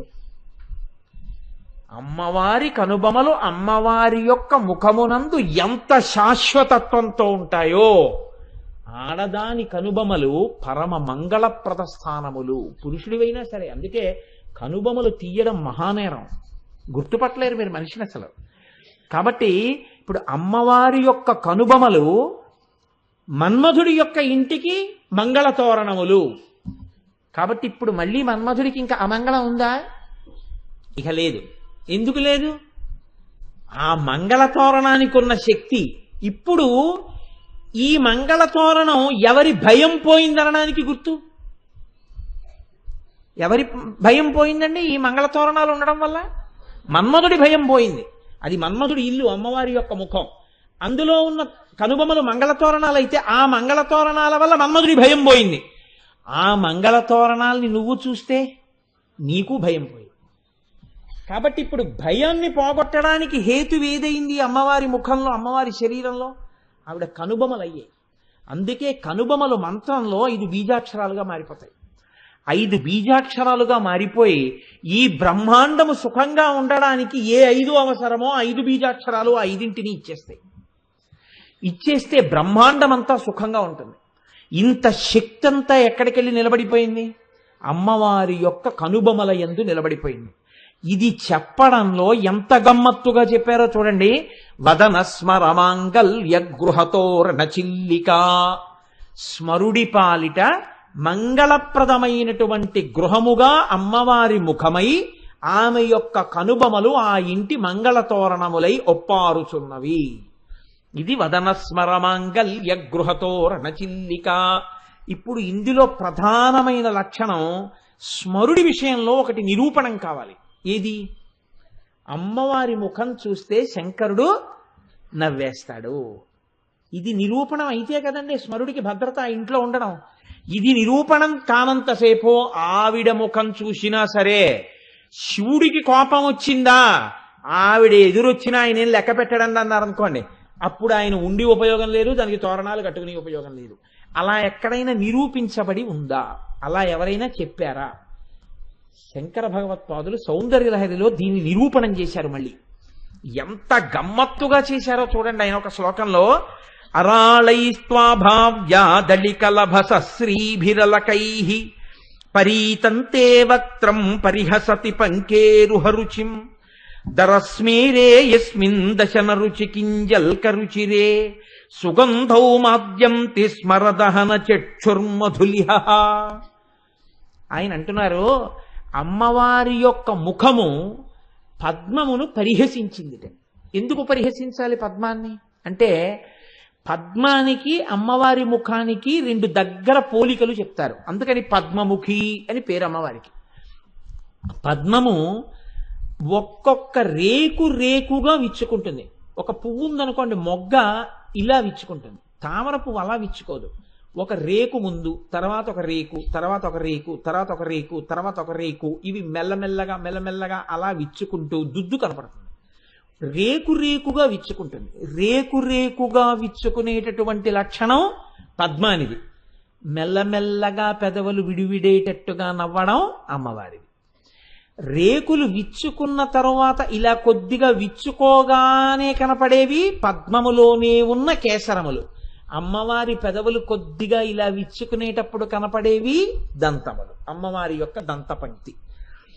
పువ్వు విచ్చుకోగానే ఇలా దగ్గరికెడితే ముఖానికి తగిలేది మంచి సువాసన. అమ్మవారి ముఖాన్ని దగ్గరగా చూస్తే తగిలేది సువాసన. పద్మం దగ్గరికి వెళ్ళి చూస్తే తగిలేది చల్లతనం. అమ్మవారి ముఖాన్ని దగ్గరగా చూస్తే తగిలేది చల్లతనం. ఇవన్నీ సరిపోయాయి. కానీ అరాళై స్వాభావ్యాదళికలభసశ్రీభిరలకైః, ఎప్పుడూ కూడా ఈ తామర పువ్వు, ఈ పద్మం ఎక్కడుంటుందో ఈ పద్మం మీద ఎగురుతుంటాయి తుమ్మెదలు. ఇవి విచ్చుకునే వరకు అవి ఏం చేస్తాయంటే పద్మం మీదకి రావు, ఇది విచ్చుకునే వరకు దగ్గరకు వస్తాయి. ఇంకా విచ్చుకోలేదు పద్మం, పెటల్ బై పెటల్ అంటారు. అంటే రేకు తర్వాత రేకు విచ్చుకోవాలి. ఈలోగా అవి ఏం చేస్తాయంటే అలా ఎగురుతాయి, ఎగురుతూ తిరుగుతుంటాయి. ఈ పద్మం విచ్చుకోవడం కోసం కిందకి చూస్తూ ఎగురుతాయి. పద్మం విచ్చుకునే వరకు చూస్తూ ఎగిరేటటువంటి నల్ల తుమ్మెదల యొక్క కాంతి ఎలా ఉంటుందో, అలా నల్ల తుమ్మెదల కాంతితో ఉన్నటువంటి కాంతిని పరిహసించినట్టుగా ఉండేటటువంటి తుమ్మెదలు అమ్మవారి ముఖం మీద పడినటువంటి అలకలు. అంటే అమ్మవారి యొక్క ముంగురులుట, నల్లని ముంగురులు ఎగురుతున్న గండు తుమ్మెదల్లా ఉంటాయిట. మిగిలినవి సరిపోయాయి. ఏది సరిపోదు? పద్మములను ఆవిడ ఎందుకు పరిహసించాలి అంటే, పద్మం సాయంకాలానికి వాడిపోతుంది, కానీ అమ్మవారి ముఖము ఎన్నడూ వాడదు. సరికదా? అన్నిటికన్నా గొప్ప లక్షణం ఏమిటి? స్మరదహన చక్షుర్మధులిహ. ఇది స్మరుడికి భద్రం చేసింది. అందుకే శంకరాచార్యులు వారు లలితా సహస్రంలో ఉన్న నామంలో ఉన్న నామాన్నే ఇక్కడికి తెచ్చారు. స్మరదహన మన్మధుణ్ణి కాల్చేసిన వాడు ఈయన పరమశివుడు. ఇప్పుడు మన్మధుణ్ణి కాల్చేసిన వాడికి ఆడదాని ముఖంతో పని ఏమిటండి? మన్మధుణ్ణి కాల్చినవాడు ఆడదాని ముఖం చూడవలసిన అవసరం ఏమిటి? కానీట ఎలా చూస్తాడోట తెలుసా? ఇక నల్ల తుమ్మెదల యొక్క బారులు, ఒక తుమ్మెద లోపల పడుకుని తేనె తాగుతుంటే మిగిలిన తుమ్మెదలు ఝంకారం చేస్తూ ఎగురుతే ఎలా ఉంటాయో అలా తన మనస్సు ఆమె ముఖమునందు లగ్నమైపోతే ఆ కంటి నిండి విడుతున్నటువంటి చూపులన్నీ అమ్మవారి ముఖమండలం మీదే తిరుగుతూ ప్రసన్నమూర్తి అయి సంతోషంగా నిలబడతాట. ఇది శివకామ సుందరి అయి ఆవిడ భర్తని పక్కన కూర్చోబెట్టి మనకు అందిస్తుంది పరమశివుణ్ణి దక్షిణామూర్తిగా వెళ్ళిపోకుండా, జ్ఞానంలోకి వెళ్ళిపోకుండా. ఇది అమ్మవారి విజయం. కాబట్టి ఇప్పుడు శంకరుడి యొక్క అనురాగప్రదమైన చూపులనేటటువంటి నల్లగండు తుమ్మెదలు ఎప్పుడూ అమ్మవారి ముఖం చుట్టూ తిరుగుతూనే ఉన్నాయి. ఇలా తిరుగుతూనే ఉన్నాయి కనుక ఆ పద్మము, అమ్మవారి ముఖము, మన్మధుడు వెళ్ళి కూర్చోడానికి, అక్కడ నిలబడ్డానికి యోగ్యమైంది. మళ్ళీ శివుడు కాల్చేస్తాడన్న బెంగలేదు. ఆవిడ ముఖం వంక చూస్తే చాలు ప్రీతి పొందేస్తాడు. ఆ నిగూఢమైనటువంటి రహస్యం తెలిసిందనుకోండి, ఉత్తర క్షణంలో మీకు దాని ప్రయోజనం అందేస్తుందంతే. ఇది ఇలా ఎందుకు జరుగుతుంది? మరి మన్మధుడు ఆమె ముఖంలో అంత సంతోషంగా కూర్చుంటే మీ శత్రువుకు ఆవిడ స్థానం ఇవ్వలేదా? అంటే మీ శత్రువుకి స్థానం ఇవ్వలేదు. ఎందుకు ఇవ్వలేదు? దేనివల్ల మీరు భయపడుతున్నారో ఆ భయం పోవడానికి ఆవిడ కనుబొమల వంక మీరు చూడండి. భద్రమైన స్థానంలో ఆయన ఉన్నాడు. రే వాళ్ళ జోలికి వెళ్ళకో అని మాట ఉందనుకోండి, అయిపోయిందంతే. ఇప్పుడు మన్మధుడు మీ మీద ఎందుకు బాణం వేస్తాడు? శివుడు కాల్చక్కర్లేదు, ఆవిడ నోటి మాట చాలు. ఒరే వాళ్ళ జోలికి వెళ్ళకరా అందనుకోండి, అంతే, మన్మథ బాణాలు ఆగిపోతాయి, కోరికలు తగ్గిపోతాయి. కోరికలు తగ్గిపోయాయి అనుకోండి, భయం తగ్గిపోతుంది. భయం తగ్గిపోయింది అనుకోండి, నిర్భయ స్థితి వస్తుంది. నిర్భయ స్థితి ఎందో ఆత్మదర్శనం. దీనికి ప్రాతిపదిక ఎక్కడి నుంచి వస్తుంది? ఆవిడ కనుబొమల దర్శనంలోంచి వస్తోంది. అయితే కనుబొమలే ఎందుకు కావాలి? ముఖం అవ్వచ్చు కదా. ముఖంలో ఎక్కడ చూసినా ఈ నిర్భయత్వం రావచ్చు కదండి, కనుబొమల్లోంచే ఎందుకు వస్తుంది అంటే దీనికి సమాధానం శంకర భగవత్పాదులే చెప్పారు. ఆయన అన్నారు, భ్రువౌ భుగ్నే కించిత్ భువన భయ భంగవ్యసనిని తదీయే నేత్రాభ్యాం మధుకర రుచిభ్యాం ధృతగుణం ధనుర్మన్యే సవ్యేతర కర గృహీతం రతిపతేః ప్రకోష్ఠే ముస్తాచస్థగయతి నిగూఢాంతరముమే అన్నారు. ఉమే అని పిలిచారు. ఉమా అన్నారు. ఉమా అంటే భయమును పోగొట్టుదానా అని అర్థం. అమ్మవారి కనుబొమలు ఎవరు చూశారో వాళ్ళకి భయం ఉండదు. భయం ఉండదు అంటే మన్మథ బాణములు అనవసరంగా మీద పడకుండా అమ్మవారి పాదములు పట్టి జీవితాన్ని చక్కగా దిద్దుకోగలిగినటువంటి శక్తి వాడి యందే ప్రచోదనమై వాడి యందు ఉంటుంది. ఇది ఎలా ఉంటుంది అంటే శంకరులు అన్నారు, అమ్మవారి కనుబొమలు ఇలా ఉండవు అన్నారు. ఎలా ఉంటాయి అంటేట కొద్దిగా అలా ఉంటాయి. అంటే ఈ కనుబొమలు రెండు ఇలా ముడిపడతాయిట. భ్రువౌ భుగ్నే కించిత్ కొద్దిగా ఇలా ముడిపడ్డాయి. ఎందుకు అలా ముడిపడాలట? భువన భయ భంగ వ్యసనిని. వ్యసనిని అంటే ఆలోచనలో ఉంది. ఏ ఆలోచనట ఆవిడికి? భువన భయ భంగ. అయ్యో, భువనములంటే లోకాలు, లోకాలంటే పిల్లలు. అయ్యో నా పిల్లలందరూ ఏదో భయం ఏదో భయం ఏదో భయం, ఎప్పుడూ భయంతో ఉంటున్నారు. నా పిల్లలకి ఈ భయం ఎలా పోతుంది అని ఆలోచిస్తోంది. ఇలాగా మీరు చూడండి, ఆలోచించేటటువంటి ముద్రలో ఉన్నవాళ్ళు ఇలా ఉంటారు. కనుబొమలు ఇలా పెట్టి ఆలోచించడం చాలా అసాధారణమైన విషయం. ఆలోచనలోకి వెళ్ళిపోయాడు అంటే మీకు తెలియకుండానే ఇలా అంటారు. కొద్దిగా కనుబొమలు ముడివేస్తారు. ఇప్పుడు అమ్మవారు కూడా ఇలా ముడి వేసింది, చిన్న ముడి. ఇలా ముడి వేసింది అంటే ఆలోచిస్తోంది. ఏం ఆలోచిస్తోంది? భువన భయభంగ వ్యసనిని, మన భయాల్ని పోగొట్టడం ఎలా అని ఆలోచిస్తోంది. ఇప్పుడు మీరు ఒకటి ఆలోచించండి, అలా ఉంటే అందం అవుతుందా? అదండి ఆ శ్లోకంలో రహస్యం. మిమ్మల్ని ఆలోచించేటట్టు చేస్తారు శంకరాచార్యుల వారు. ఆలోచించేటట్టు చెయ్యడంలో మీరు ఆ కనుబొమల వంక చూస్తారు. ఇప్పుడు నేను ఇలా కూర్చున్నాను అనుకోండి, ఇప్పుడు నేను అందంగా ఉన్నానా అంటే, అందంగా అంటే నా బుర్ర నేను అందంగా ఉన్నాను కదా, ఒక ఉదాహరణకి చెప్తున్నానంటే. అంతేకాని నేను ఎవరి మీదో పెట్టి వాళ్ళ అందం గురించి నేను మాట్లాడితే అసహ్యంగా ఉంటుంది ఆధ్యాత్మిక సభలో. అందుకని నేను ఉదాహరణగా చెప్పుకోవడం. నేను ఇలా కూర్చున్నాను అనుకోండి, కోటేశ్వరరావు ప్రశాంతంగా ఉన్నారు కాబట్టి ప్రశాంతతయే అందము, కాబట్టి అందంగా ఉన్నారు అనొచ్చు మీరు. నేను ఇలా ఉన్నాను అనుకోండి, ఆహా ఎంత అందంగా ఉన్నారో ఆ కనుబొమ్మలు ముడివేసి అంటారా? అందరూ ఏమిటో ఆలోచిస్తున్నారండి ఆయన అంటారు. అంటే అప్పుడు అది అందం కాదు, ప్రశాంతత కాదు, ఏదో ఆలోచన. సౌందర్యమునకు రాశీభూతమని చెప్పబడేటటువంటి అమ్మ ప్రసన్నంగా ఉంటే అందమనాలా, కనుబొమ్మలు ముడివేస్తే అందమనాలా? మరి శంకరులు ఎలా అంటున్నారు అంటే, ఇందులో రహస్యం ఏమిటంటే, అందము అన్న మాట పిల్లల కోణంలో ఎప్పుడు అంటే, పిల్లల్ని ఉద్ధరించాలని అమ్మబడే తాపత్రయమే మీకు అందం. ఇందాకే చెప్పా తప్ప ఆవిడ భౌతిక అందం మీకెందుకు, అది శివుడికి. మీ భయం ఎలా తీర్చాలని ఆలోచిస్తున్న అమ్మయే మీకు అందము. పిల్లాడికి ఇవాళ ఏం వండి పెడదాం అన్న అమ్మ నీకు సంతోషం. పిల్లాడికి పాపం ఓ 10 రూపాయలు కావాలి, సినిమాకి వెళ్తానంటున్నాడు, మెల్లిగా ఈయనకి చెప్పి 10 రూపాయలు ఎలా ఇప్పిద్దామని ఇలా ఆలోచిస్తూ అంటున్న అమ్మ మీకు అందం. అంటే ఆ ధైర్యం మీకు అందం. అమ్మ అంటే మీకు ధైర్యము.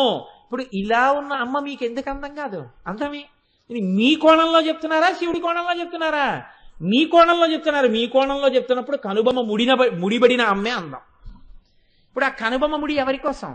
తన కోసం కాదు, మన కోసం. మన కోసం ముడిపడిన కనుబొమ్మలు కలిగిన అమ్మ ఖచ్చితంగా అందగత్తే. కాబట్టి ఇప్పుడు భ్రువౌ భుగ్నే కించిత్ భువన భయ భంగవ్యసిని. ఇప్పుడు ఈ కనుబొమ్మలు ఇలా కొద్దిగా ముడిపడ్డాయి. ఈ కనుబొమ్మలు ఎలా చూడడం? అమ్మవారి ముడిపడినటువంటి కనుబొమ్మలు మనం బాగా దర్శనం చెయ్యాలి. చెయ్యండి చెయ్యండి చెయ్యండి చెయ్యండి అన్నాం అనుకోండి, సాధారణంగా మీకు లోకంలో ఉండేటటువంటి గమ్మత్తు ఎలా ఉంటుందంటే, మీరు ఎప్పుడైనా అమ్మవారి మూర్తి దర్శనం చేద్దామని వెడితే ఈ కనుబొమ్మల మీద వెండిది ఏదైనా ఇలా పెట్టేస్తుంటారు, లేకపోతే బంగారపుది ఏదైనా ఇలా పెట్టేస్తారు. కనుబొమ్మ అంటే దేంతో తయారు చేయబడుతుందండి? వెంట్రుకతో చేయబడుతుంది కదా.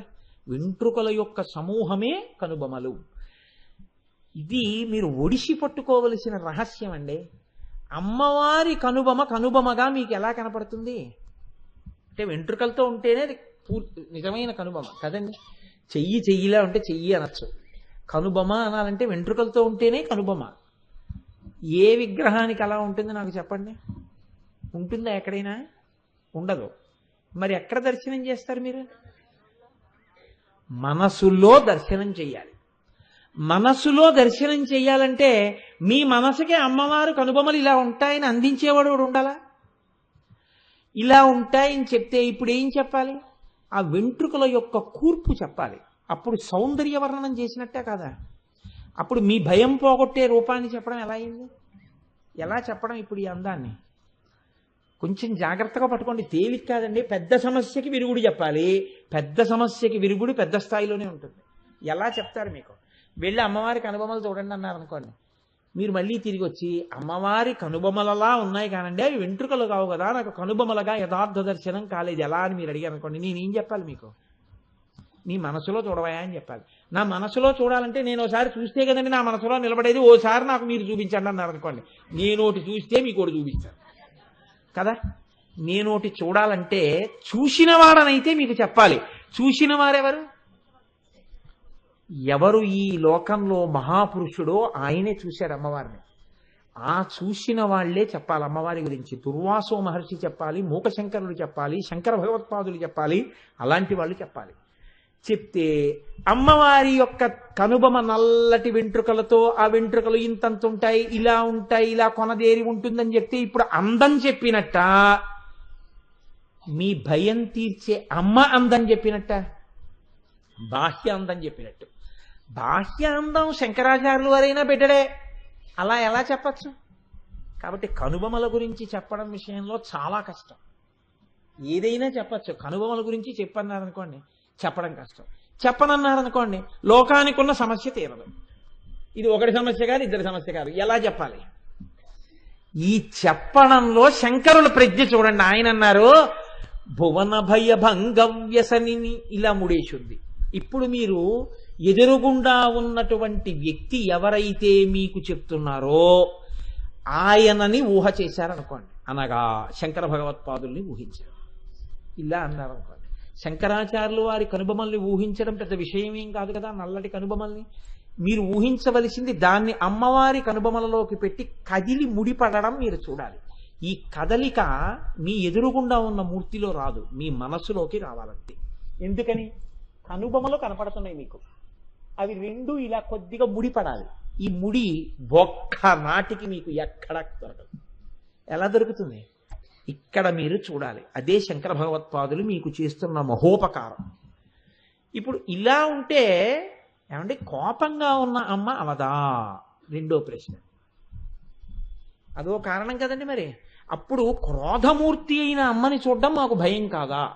కనుబొమల దర్శనం చేసేయడం అంటే ఏదో వదనస్మర మాంగళ్యగృహతో రణచిల్లిక, మన్మధుడు అక్కడేమో నివాసం కట్టుకున్నాడు, అందులో మంగళతోరణాలని చెప్పేయడం 2 నిమిషాలండి. 1000 నామాలు ఇవాటికి పూర్తి చేసేయచ్చు.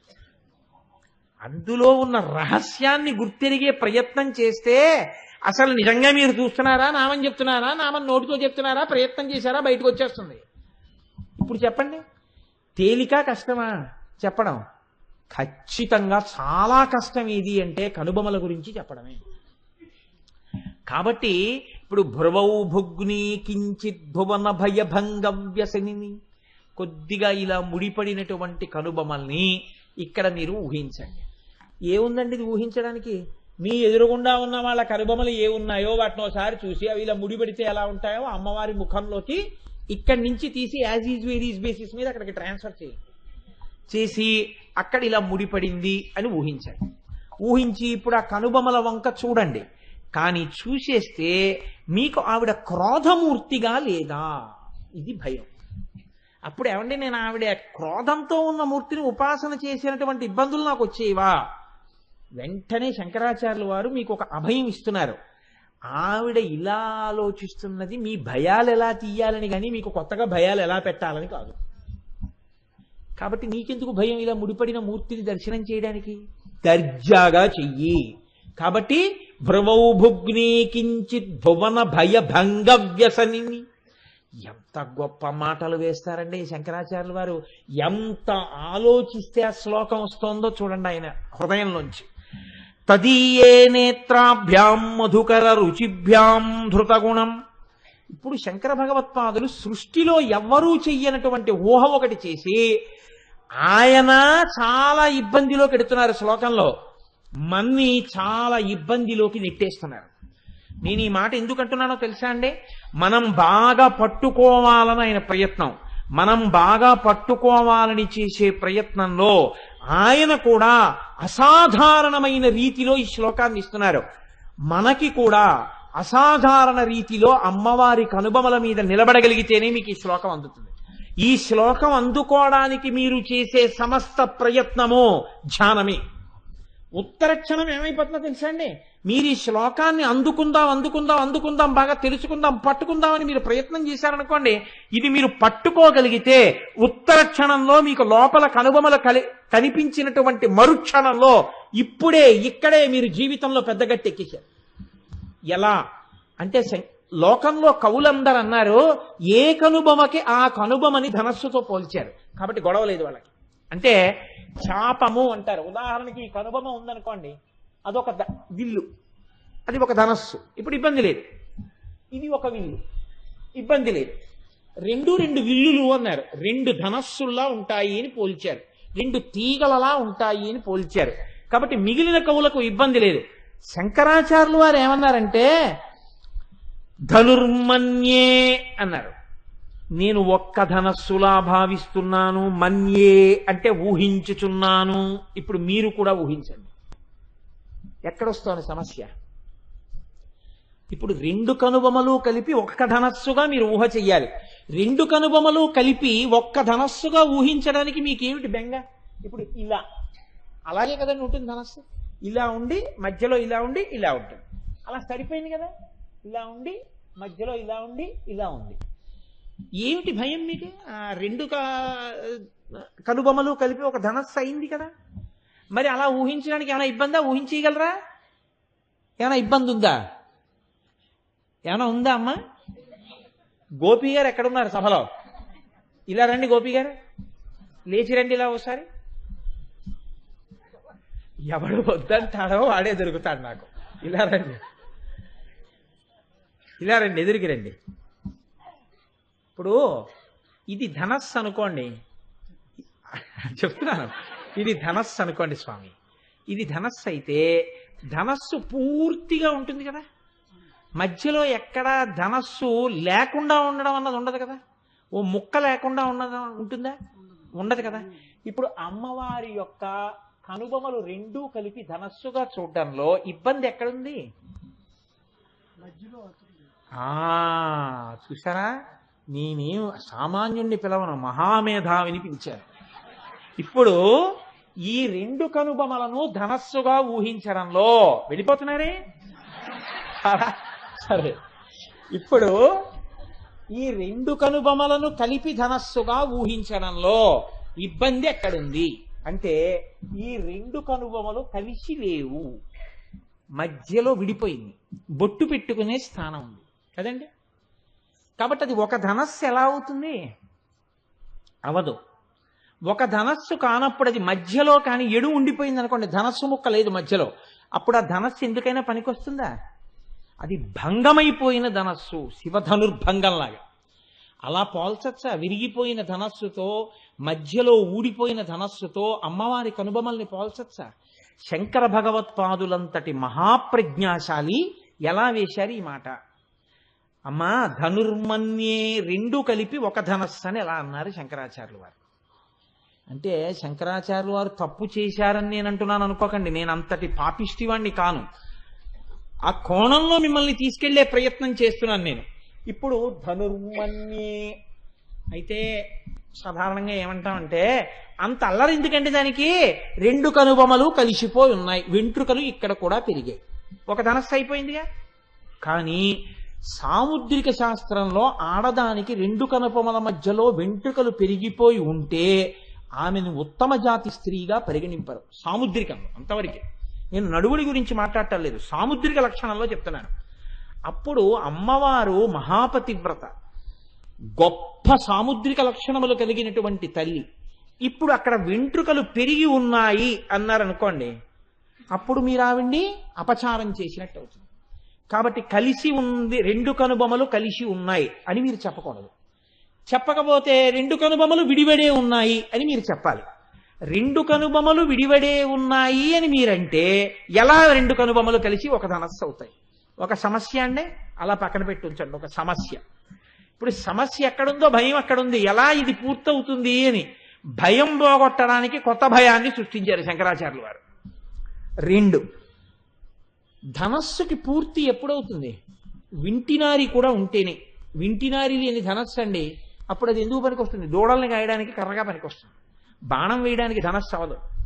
ధనుర్మన్యే అది ధనస్సు అంటే దానికి వింటినారి ఉండాలి. వింటినారేమిటి శంకరాచార్య స్వామి గారు మరి అంటే, శంకరులు అంటున్నారు, తదీయే నేత్రాభ్యాం మధుకర రుచిభ్యాం ధృతగుణం.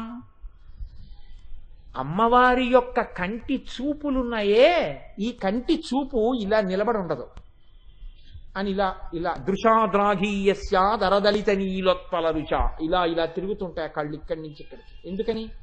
పిల్లల్ని అలా చూసుకుంటూ ఉంటుంది ఆవిడ, ఎప్పుడు ఇలా చూసుకుంటూ ఉంటుంది. కాబట్టి ఈ నల్లగుడ్లు ఇలా ఇలా తిరుగుతున్నప్పుడు వచ్చిన ఈ చూపులే వింటినారి. ఇప్పుడు ఈ రెండు కనుగుడ్లు ఈ ముక్కు మీదకి వచ్చేసాయనుకోండి, చూపులు అసహ్యకరమైన చూపు. కాబట్టి ఎక్కడి వరకు తిరుగుతాయి? ముక్కు వరకే తిరుగుతాయి. ఇలాగ ఇటు తిప్పినా ఈ కన్ను ఇక్కడ వరకే, ఇటు తిప్పినా ఇక్కడ వరకే. అప్పుడు వింటినారికి కూడా మధ్యలో ముక్కడ్డు. వింటినారి పూర్తిగా ఉందా? లేదు. ధనస్సు పూర్తిగా ఉందా? లేదు. ఇప్పుడు ఎలా ధనస్సు అయింది? ధనస్సు కాని దాన్ని రెండు కనుబొమలు కలిపి ఒక ధనస్సుగా ఊహించు అని శంకరాచార్యుల వారు ఎలా చెప్పారు? ఇది ఎలా కుదురుతుంది అంటే, ఇప్పుడు మీరేం చెయ్యాలి? ఓ పుస్తకం, ఆ సౌందర్యలహరి పుస్తకాన్ని పక్కన పెట్టి అమ్మవారి మూర్తి ఒకటి ఇక్కడ పెట్టుకుని ఈ కనుబొమల వంక బాగా చూసి, ఈ శ్లోకం వంక బాగా చూసి, ఇక్కడ చెయ్యెట్టి, అక్కడ ఇలా బొట్టు మీద చెయ్యి పెట్టి, ఇలా ఎలా ఉంటుంది? ఇక్కడ మధ్యలో ఖాళీ, చూపులకి గుడ్డి ఇక్కడ వరకే తిరుగుతుంది. కాబట్టి ఆ శ్లోకాన్ని మీరు లోపల అన్వయం చెయ్యాలంటే, నేను మీకు నిజం చెప్తున్నానండి, మీరు బాగా అనుభవించాలంటే అద్దం ఒకటి పెట్టుకుని మీ కళ్ళు కూడా మీరు తిప్పుకోవాలి. ఎందుకని? తదీయే నేత్రాభ్యాం మధుకర రుచిభ్యాం ధృతగుణం. ఇక్కడి వరకు వెడితే ఈ కన్ను ఇక్కడ వరకే వస్తుంది, దాటి చూపు వెళ్ళదు. ఇటు తిరిగితే ఈ కన్ను ఇక్కడ వరకే వస్తుంది. పోనీ దృశాద్రాఘీయస్య అన్న, ఇలా వస్తున్నప్పుడు రెండు కళ్ళు కలిపి మధ్యలోకి చూడాలి తప్ప ఈ చూపు ఇక్కడ దాటదు, ఈ చూపు ఇక్కడ దాటదు, మధ్యలో ముక్కడ్డుంది. వింటినారి ఎలా ఉంటుంది? వింటినారి లేదు. మరి ఇది ధనస్సుగా చూద్దామంటే మధ్యలో ఖాళీ, వింటినారి చూద్దామంటే మధ్యలో ఖాళీ. ఇప్పుడు తెగిపోయిన వింటినారి, పూర్తిగా లేని ధనస్సు కదండి అది, రెండు కనుబొమ్మలు కలిపితే. అప్పుడు ధనుర్మన్యే అని మీరు ఎలా అంటారు? అపచారమా కాదా అమ్మవారి పట్ల? రెండు ధనస్సులు అన్నారనుకోండి, గొడవ ఉంటుందా? లేదు. ఎందుకని? ఈ కన్ను ఇక్కడ వరకు ఉంటుంది, ఈ కన్ను ఇక్కడ వరకు ఉంటుంది. పై కనుబొమ్మకి ధనస్సు, ఇక్కడ వరకు వింటినారి. ఇదొక ధనస్సు, ఇదొక వింటినారి. రెండు ధనస్సులు అంటే ఇబ్బంది లేదు. రెండు ధనస్సులు కాదు, ఒక్క ధనస్సు అనడం వల్ల వచ్చింది ఇబ్బంది అంతా. మరి ఎలా దీనికి పరిష్కారం అంటే శంకరాచార్యులు వారు అన్నారు, నీ చెప్తాను, నీకు ఎందుకంత కంగారు అన్నారు. చూడు నేను చెప్తాను, మూడో పాదంలోకి వెళ్ళావు, అక్కడ కదా నేను ధనస్సు అన్నాను, ధనుర్మన్యే. ఇప్పుడు సవ్యేతరకర గృహీతం రతిపతే, అక్కడ మన్మధుడు పట్టుకున్నాడయా అన్నారు.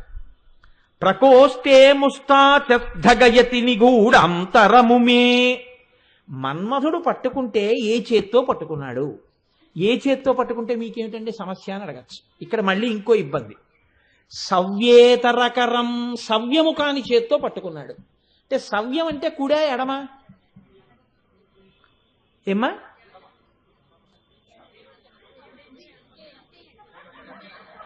అయ్యో, మీరు ఇది చెప్తారని నేను అనుకున్నాను. గోపి గారి సవ్యం అంటే ఏమిటి? సవ్యం అంటే ఎడమ. కుడిని ఏమనాలి అప్పుడు? దక్షిణం. దక్షిణ హస్తం అంటే కుడి చెయ్యి, సవ్యహస్తం అంటే ఎడం చెయ్యి. బాగుంది, ఎడమ చెయ్యి సవ్యం అంటున్నారు. మీకు ఎవరైనా ఎడం చేత్తో ఇచ్చారనుకోండి, సవ్యంగా ఇయ్యి అంటే ఏ చేత్తో ఇవ్వాలి? ఇప్పుడు మరి సవ్యం కుడి కాదా? అవునా కాదా చెప్పండి. అవునా? అప్పుడు కుడే ఎడమ సవ్యం అంటే? మీరు కుడి అన్నారనుకోండి ఎడమ అవుతుంది, సవ్యేతరం. ఎడమ అన్నారనుకోండి సవ్యేతరం, సవ్యం గాంధీ కుడి అవుతుంది. ఇప్పుడు ఎడం చేత్తో పట్టుకున్నాడా, కుడి చేత్తో పట్టుకున్నాడా? చెప్పారుగా శంకరాచార్యులు వారు. ఇప్పుడు వామం అన్నారనుకోండి, వామహస్తం అన్నారనుకోండి, ఎడమ చెయ్యి చెప్పేయచ్చు. సవ్యేతర అన్నారు, సవ్యము కానిదన్నారు. సవ్యము అంటే సంస్కృతంలో కుడి ఎడమ కూడా. ప్రదక్షిణానికి వెళ్ళి సవ్య ప్రదక్షిణం చేయండి అన్నారు అనుకోండి, ఎడం పక్క పెడతారు. సవ్యహస్తంతో ఇలా అన్నారు అనుకోండి, కుడి చేత్తో అక్కడ పెట్టాలి. ఎరా సవ్యంగా ఉండడం రాదా అన్నారు అనుకోండి, సరిగ్గా ఉండడం రా. సరిగ్గా ఉండడం అంటే కుడి పక్క, కుడి. ఇప్పుడు సవ్యేతరకర గృహీతం రతిపతే. రతిపతే అంటే రతీదేవి యొక్క భర్త అయిన మన్మధుడు. ఇది మన్మధుడు పట్టుకున్నాడు. ఎందుకని? మన్మధుడే ఎందుకు పట్టుకోవాలి ఈ ధనస్సు? ఆ ఇంట్లో ఉండేవాడు ఆయన ఒక్కడే. అర్జునుడు పట్టుకుంటే కుదరదు, మన్మధుడే పట్టుకోవాలి అక్కడ. ఎందుకని? ఆ ఇల్లు మన్మధుడిది. అమ్మవారి గృహంలో ఉండేటటువంటి వాడు మన్మధుడు కాబట్టి మన్మధుడే ఆ ధనస్సు పట్టుకోవాలి. ఎవరి మీద పట్టుకోవాలి ఆ ధనస్సు? అమ్మవారి ముఖం చూసినప్పుడు చిట్లించుకోకుండా నవ్వించడానికి పట్టుకోవాలి ఒక ఆయన్ని. ఆయన కోసం ఆ ధనస్సు. ఎవరిని? శివుణ్ణి. శివుడి మీద పట్టుకునేటప్పుడు ఎంత జాగ్రత్తగా పట్టుకోవాలి? సవ్యేతరకరం అంటే మీరు మాట అనొచ్చు, ఏమన్నా అంత అల్లరి ఎందుకండి, ఒక లాజిక్ ఉంది.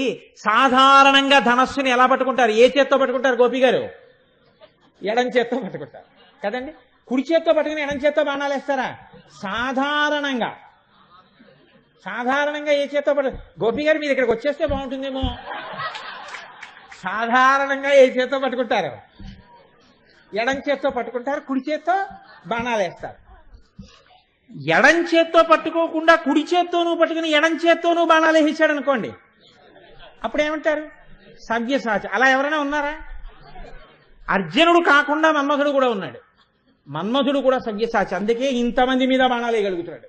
లేకపోతే స్పాండిలైటిస్ వస్తుంది ఒకవైపు నుంచే బాణాలు వేస్తే. అటువైపు ఉన్న స్పైన్ సరిగిపోయి రెండు చేతులతో వేస్తాడు. కాబట్టి ఇప్పుడు సవ్యేతర అంటే కుడి చేత్తో వేశాడా ఎడం చేత్తో వేశాడా? రెండు చేతులతో అన్నారనుకోండి మీరు. ఆయన అంటున్నది ఒక్క చేత్తో పట్టుకున్నాడు ధనస్సు అంటున్నారు. అప్పుడు ఎడం చేత్తో పట్టుకుని ఉన్నాడా కుడి చేత్తో పట్టుకుని ఉన్నాడా? ఎలా చెప్తారు? సవ్యేతరకరం అంటే ఇప్పుడు కుడిది కానిది ఎడమా ఎడమ కానిది కుడా? ఏ చేత్తో పట్టుకున్నాడు అంటే మీరిప్పుడు కళ్ళు మూసుకుని ధ్యానం చెయ్యాలి. ధ్యానం చేస్తే మీకు కనపడుతుంది. ఇప్పుడు చాలా జాగ్రత్తగా పట్టుకునే ప్రయత్నం చేయండి సుమా. ఇది మాత్రం నేను రెండో మాట చెప్పను, ఒక్క మాటే చెప్తాను. ఈ ఒక మాట చెప్పినప్పుడు పట్టుకున్నారో అంతే, మీకు 100కి 150 వస్తాయి. నేను చెప్పినప్పుడు ఒక్కమారు చెప్పినప్పుడు మీరు పట్టుకోలేకపోయారో అంతే. ఇక నేను చెప్పను, నన్ను మళ్ళీ ఇలాగా అండి అలాగా అండి అని ఇక అడగవద్దు. బాగా పట్టుకునే ప్రయత్నం చెయ్యండి. నేను మీకు అర్థమైపోయేటట్టుగా చెప్పేటటువంటి ప్రయత్నం చేస్తాను.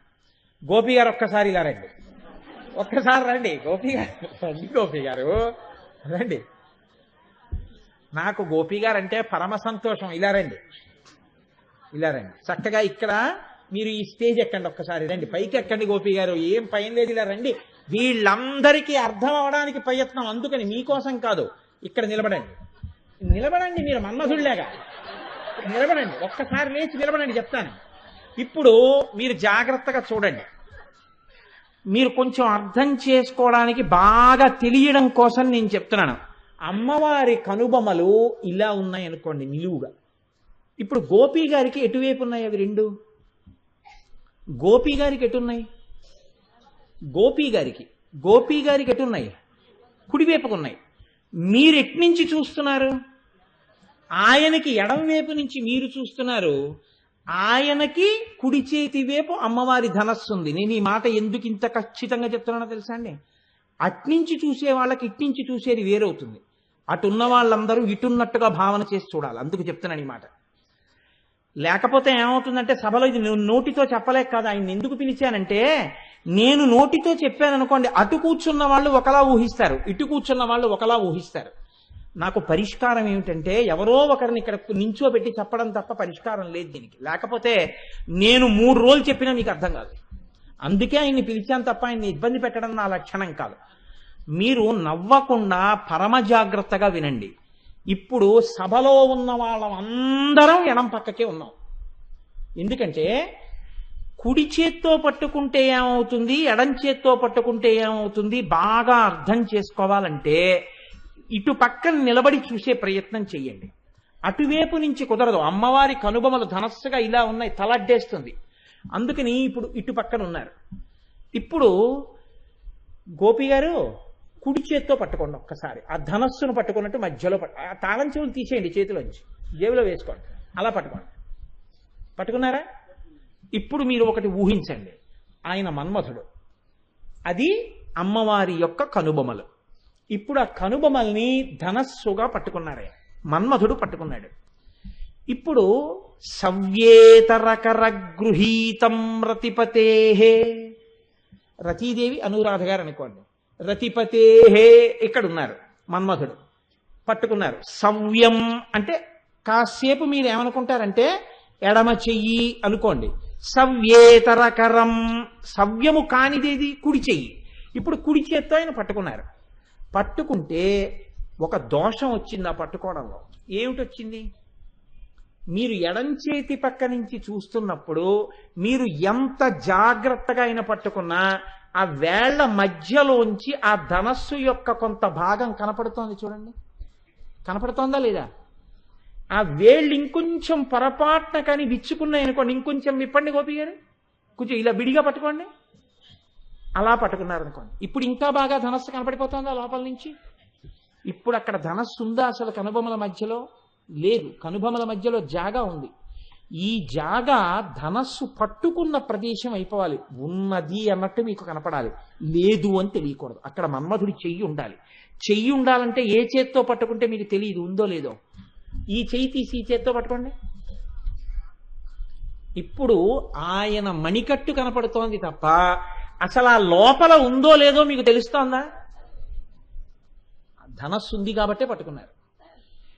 శంకరాచార్యులు వారు అన్నారు అక్కడ లేదని ఎవరు చెప్పారో అక్కడ మన్మధుడి మణికట్టు ఉంది అందుకే కనపడలేదు అన్నారు. అలా అయితే మన్మధుడి మణికట్టు మాకెందుకు కనపడదంటారేమో. మన్మధుడికి శరీరం లేదు కాబట్టి ఆ మణికట్టు నీకు కనపడక రెండు కనుబల మధ్య ఖాళీలా కనపడింది. ఇప్పుడు ఆగండి ఆగండి ఆగండి, ఇంకా ఉంది, ఆగండి. అమ్మ అంత తొందరగా వెళ్ళిపోతే ఎలా?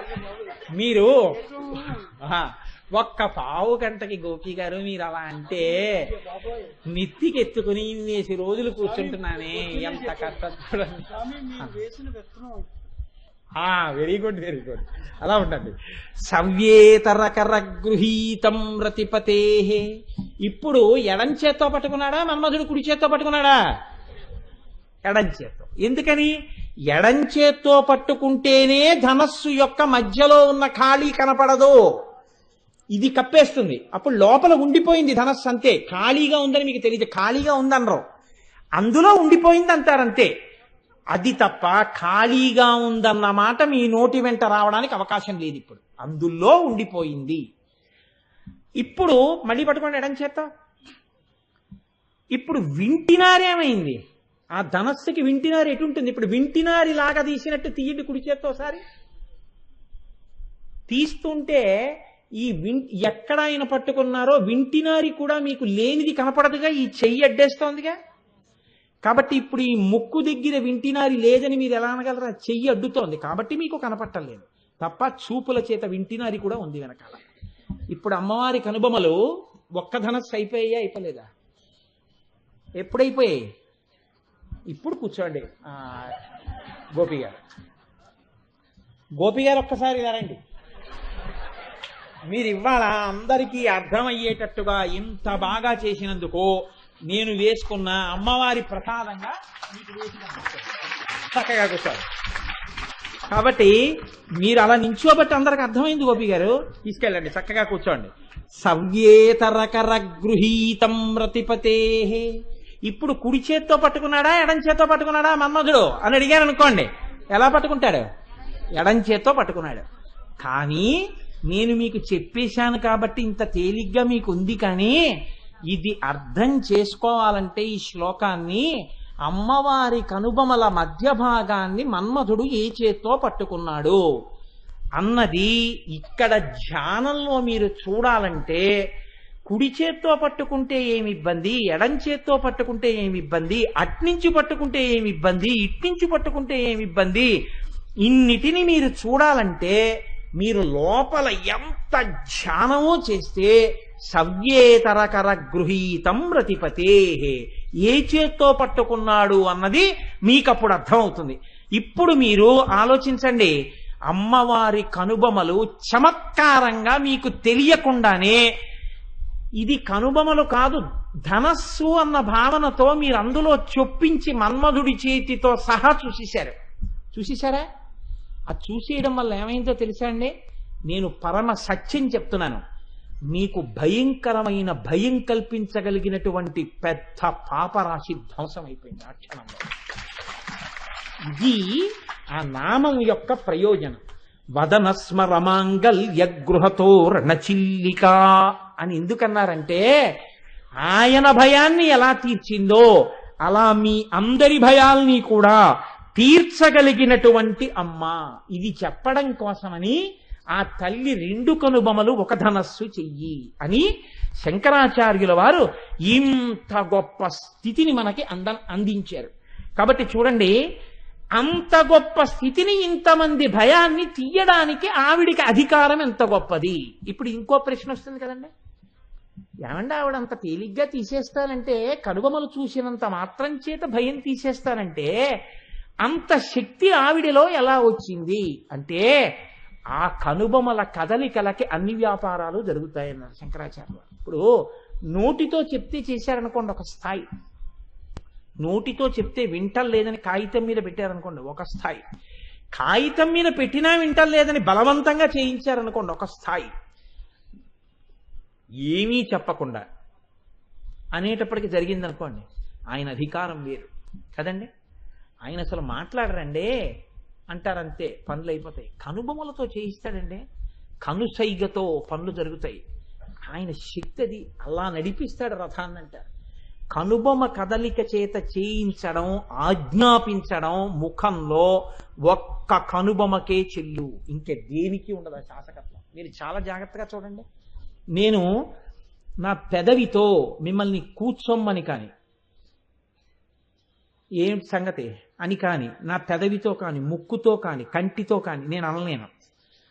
ఏమిటి ఆ పిచ్చి పిచ్చి వేషాలు అనవలసి వచ్చింది అనుకోండి సభలో, ఇలా చూసి అన్నామనుకోండి సత్యవాణి గారిని, అంటే ఏమిటి ఆ పిచ్చి పిచ్చి వేషాలు అంటే, అమ్మ మీరేం చేశారని కాదు సుమా, అమ్మ మీరైతే ఏంటంటే నా కూతురు లాంటి వారు, స్వతంత్రంగా అనొచ్చు, అందుకని అన్నాను అనుకోండి.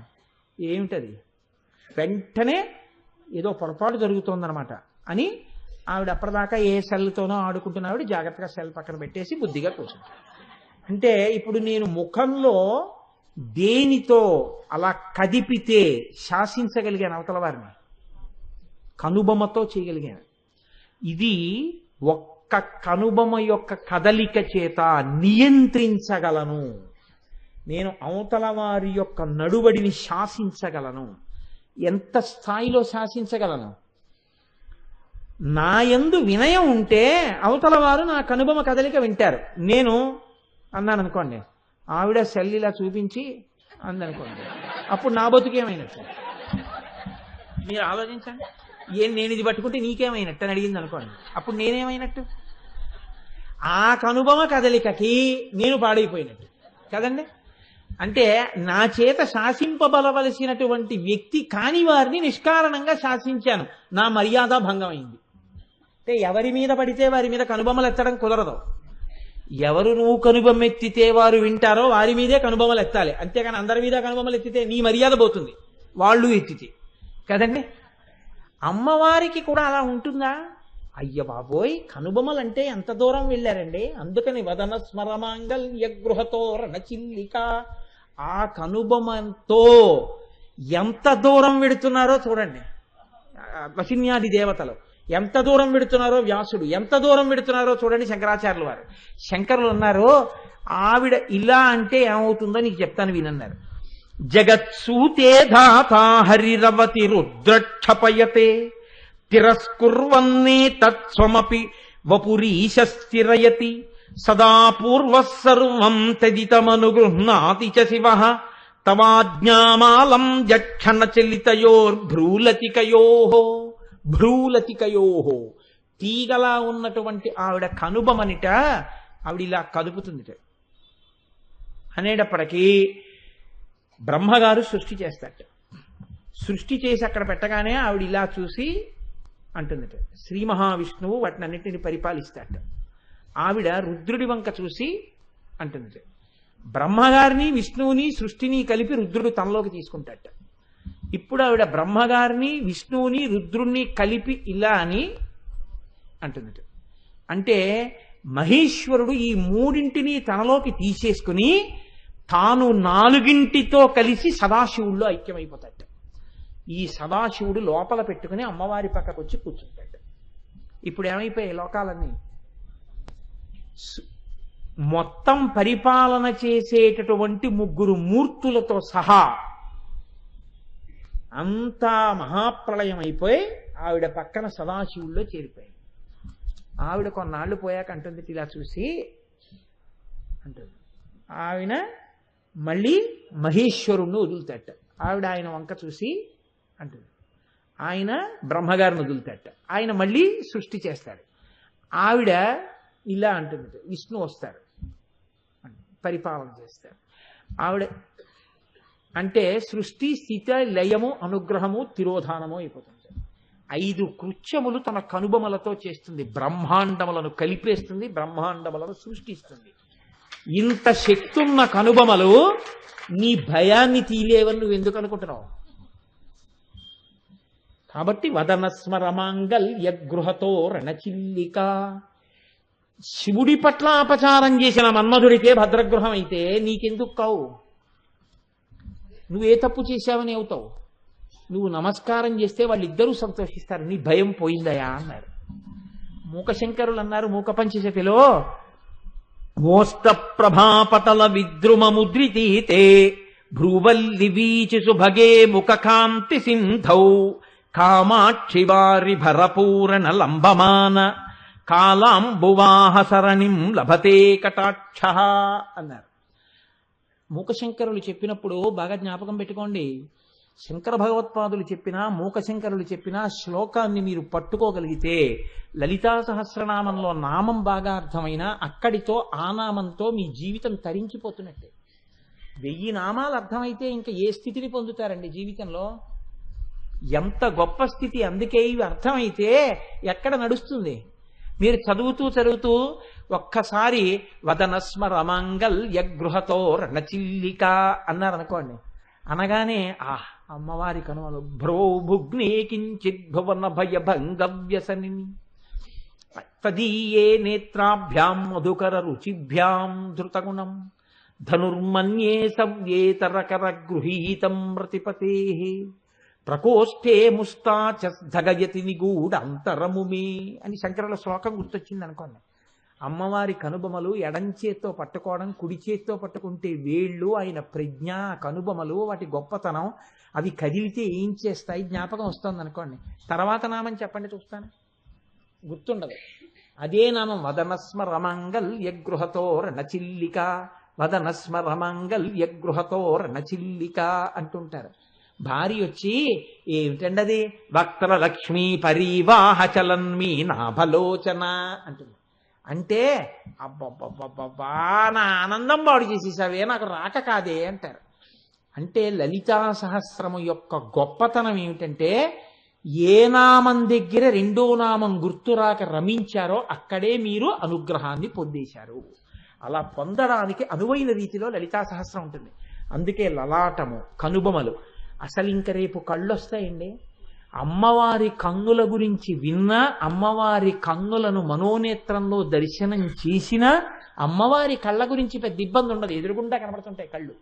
ఆ కళ్ళు చూస్తూ కళ్ళ గురించి విన్నవాడెవరో, నేను మరొక ఉద్దేశంతో చెప్పట్లేదు, అలా విన్నవాడు నేను పరమ సత్యం మీకు చెప్తున్నాను.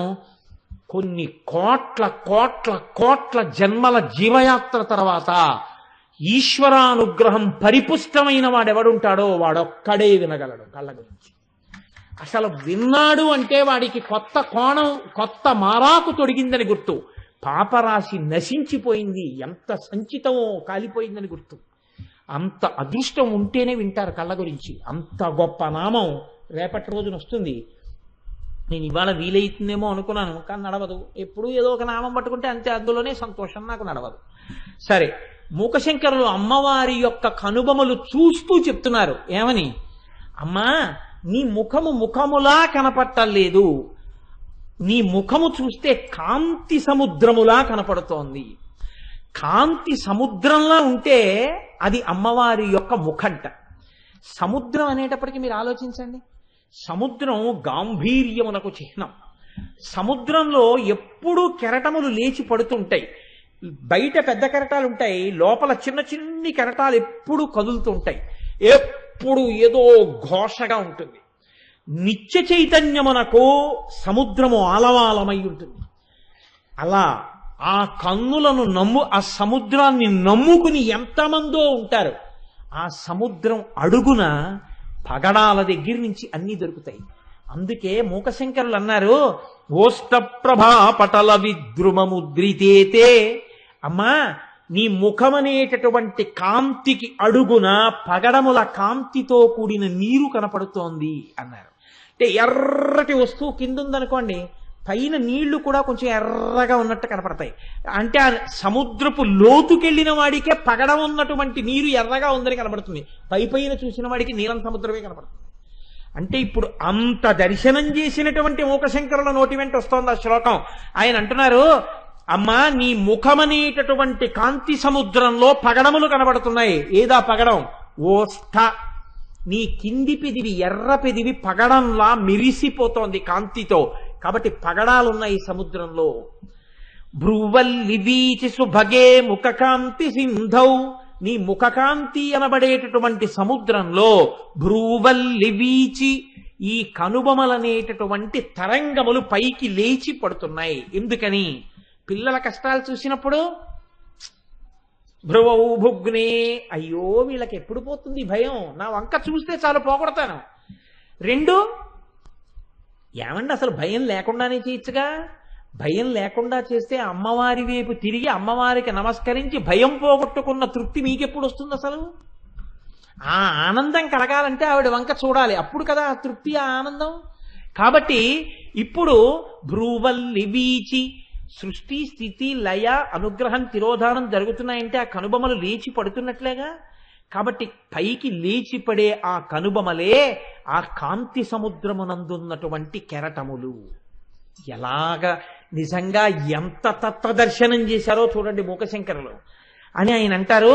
కామాక్షి వారి భరపూరణ లంబమాన కాళంబువాహ సరణిం లభతే కటాక్ష. కటాక్షము అన్న మాటకు అర్థం ఏమిటంటే ఇలా చూసిన చూపుని కటాక్షం అనరు. ఇలా చూసిన చూపు మనం తట్టుకోలేం కూడా. అమ్మవారు అనుగ్రహించాలంటే కటాక్షమును మనం ఎందు వర్షిస్తుంది. కటాక్షము అంటే కడగంటి చూపు. అందుకే శంకరాచార్యులు వారి సౌందర్యలహరి చేస్తే కటాక్ష వీక్షణ ఐశ్వర్య అంటారు. కటాక్ష వీక్షణమే ఐశ్వర్యం. కటాక్షం అంటే ఇలా చూడక్కర్లేదు, ఎప్పుడూ గమనించడం. ఈ వస్తువుని జాగ్రత్తగా చూసుకోవాలి అనుకుంటే ఏం చేస్తాం? ఇప్పుడు నాకు ఈ పూలదండ మీద చాలా నచ్చింది అనుకోండి, ఉపన్యాసం చెప్తూ చెప్తూ ఇది ఉందో ఎవరన్నా పట్టుకుపోయారో అనుకున్నాను అనుకోండి, ఇలా చూస్తూ చూస్తూ అలా ఒకసారి చూస్తూ ఉంటాను. అలా చూసుకుంటున్నాను అనుకోండి, కటాక్షం ప్రసరిస్తోంది అనమాట. అంటే ఈ కడగంటి చూపుతో చూస్తున్నాను. ప్రత్యేకంగా 2 కన్నులను ఒక చివరకి తెచ్చి ఆ చివర నుంచి పడుతున్నటువంటి లేశమైన దృష్టి చేత చూడడంలో నిజమైన నా ప్రేమ ఉంది. ఇలా చూడడంలో యాదృచ్ఛికమైన చూపు ఉంది. ఒక్కొక్కసారి సభకి ఎవరొచ్చారో కూడా గుర్తుండదు, లోపల విషయం మీద గుర్తుంటుంది. ప్రత్యేకం చూస్తున్నాను అనుకోండి, వెతికి ఆ ఇష్టమైన వస్తువు ఉందనుకోండి, ఇలా చూస్తున్నా అనోసారి అలా అలా చూసుకుంటూ ఉంటాం. అలా చూసుకుంటుంటే కటాక్షం అనమాట. కడగంటి చూపులు పడుతున్నాయి. ఆ కడగంటి చూపు ప్రేమకి చిహ్నం. ఈ కడగంటి చూపు ఏమిటో తెలుసా అమ్మా? నీ కారుణ్యాన్ని మాకు పట్టుకుని వచ్చేటటువంటి మేఘం వేళ్లాడుతోందా రూపంలో అన్నారు మూకశంకరులు. నువ్వు ఇలా అన్నప్పుడల్లా మా మీద వచ్చి పడేటటువంటి కారుణ్యం అనేటటువంటి నీటితో కూడిన మేఘం అది ఎందుకు ఇక్కడ వేలాడుతోంది చివర అంటే, ఈ కళ్ళల్లో ఉన్న కాంతి దీప్తి మమ్మల్ని రక్షించగలిగిన శక్తిని అది తాగి పట్టుకొచ్చి ఈ చివరి నుంచి మా మీద వర్షిస్తుంది. మేఘం ఎంత అపేక్ష లేకుండా వచ్చి వర్షిస్తుందో, నీ కటాక్షం అనేటటువంటి మేఘం కూడా మా మీద అలాగే వర్షిస్తోందమ్మా. అందుకని నీ కనుబొమలు అందులో నిత్య చైతన్యమునకు సూచికలై పైకి లేచి పడుతున్నటువంటి తరంగములు అన్నారు. ఒక్కొక్క మహానుభావుడు ఒక్కొక్కలా దర్శనం చేసి తరించిపోయారు. కాబట్టి ఏ కోణంలో చూసినా అమ్మవారి యొక్క కనుబొమల దర్శనం మీ భయమును పోగొట్టగలిగినటువంటి శక్తి కేంద్రములు. కాబట్టి భువన భయ భంగవ్యసనిని అటువంటి తల్లి కనుబొమలను మనస్సునందు దర్శనము చేసి చరితార్థులమయ్యేటటువంటి అనుగ్రహాన్ని నిర్హేతుక కృపగా ఆ తల్లి మన యందు వర్షించుగాక అని తల్లి పాదములు పట్టి నమస్కరిస్తూ, మళ్ళీ రేపు రోజు సాయంకాలం అందున అద్భుతమైన నామం వక్త్రలక్ష్మీ పరీవాహ చలన్మీ నాభలోచన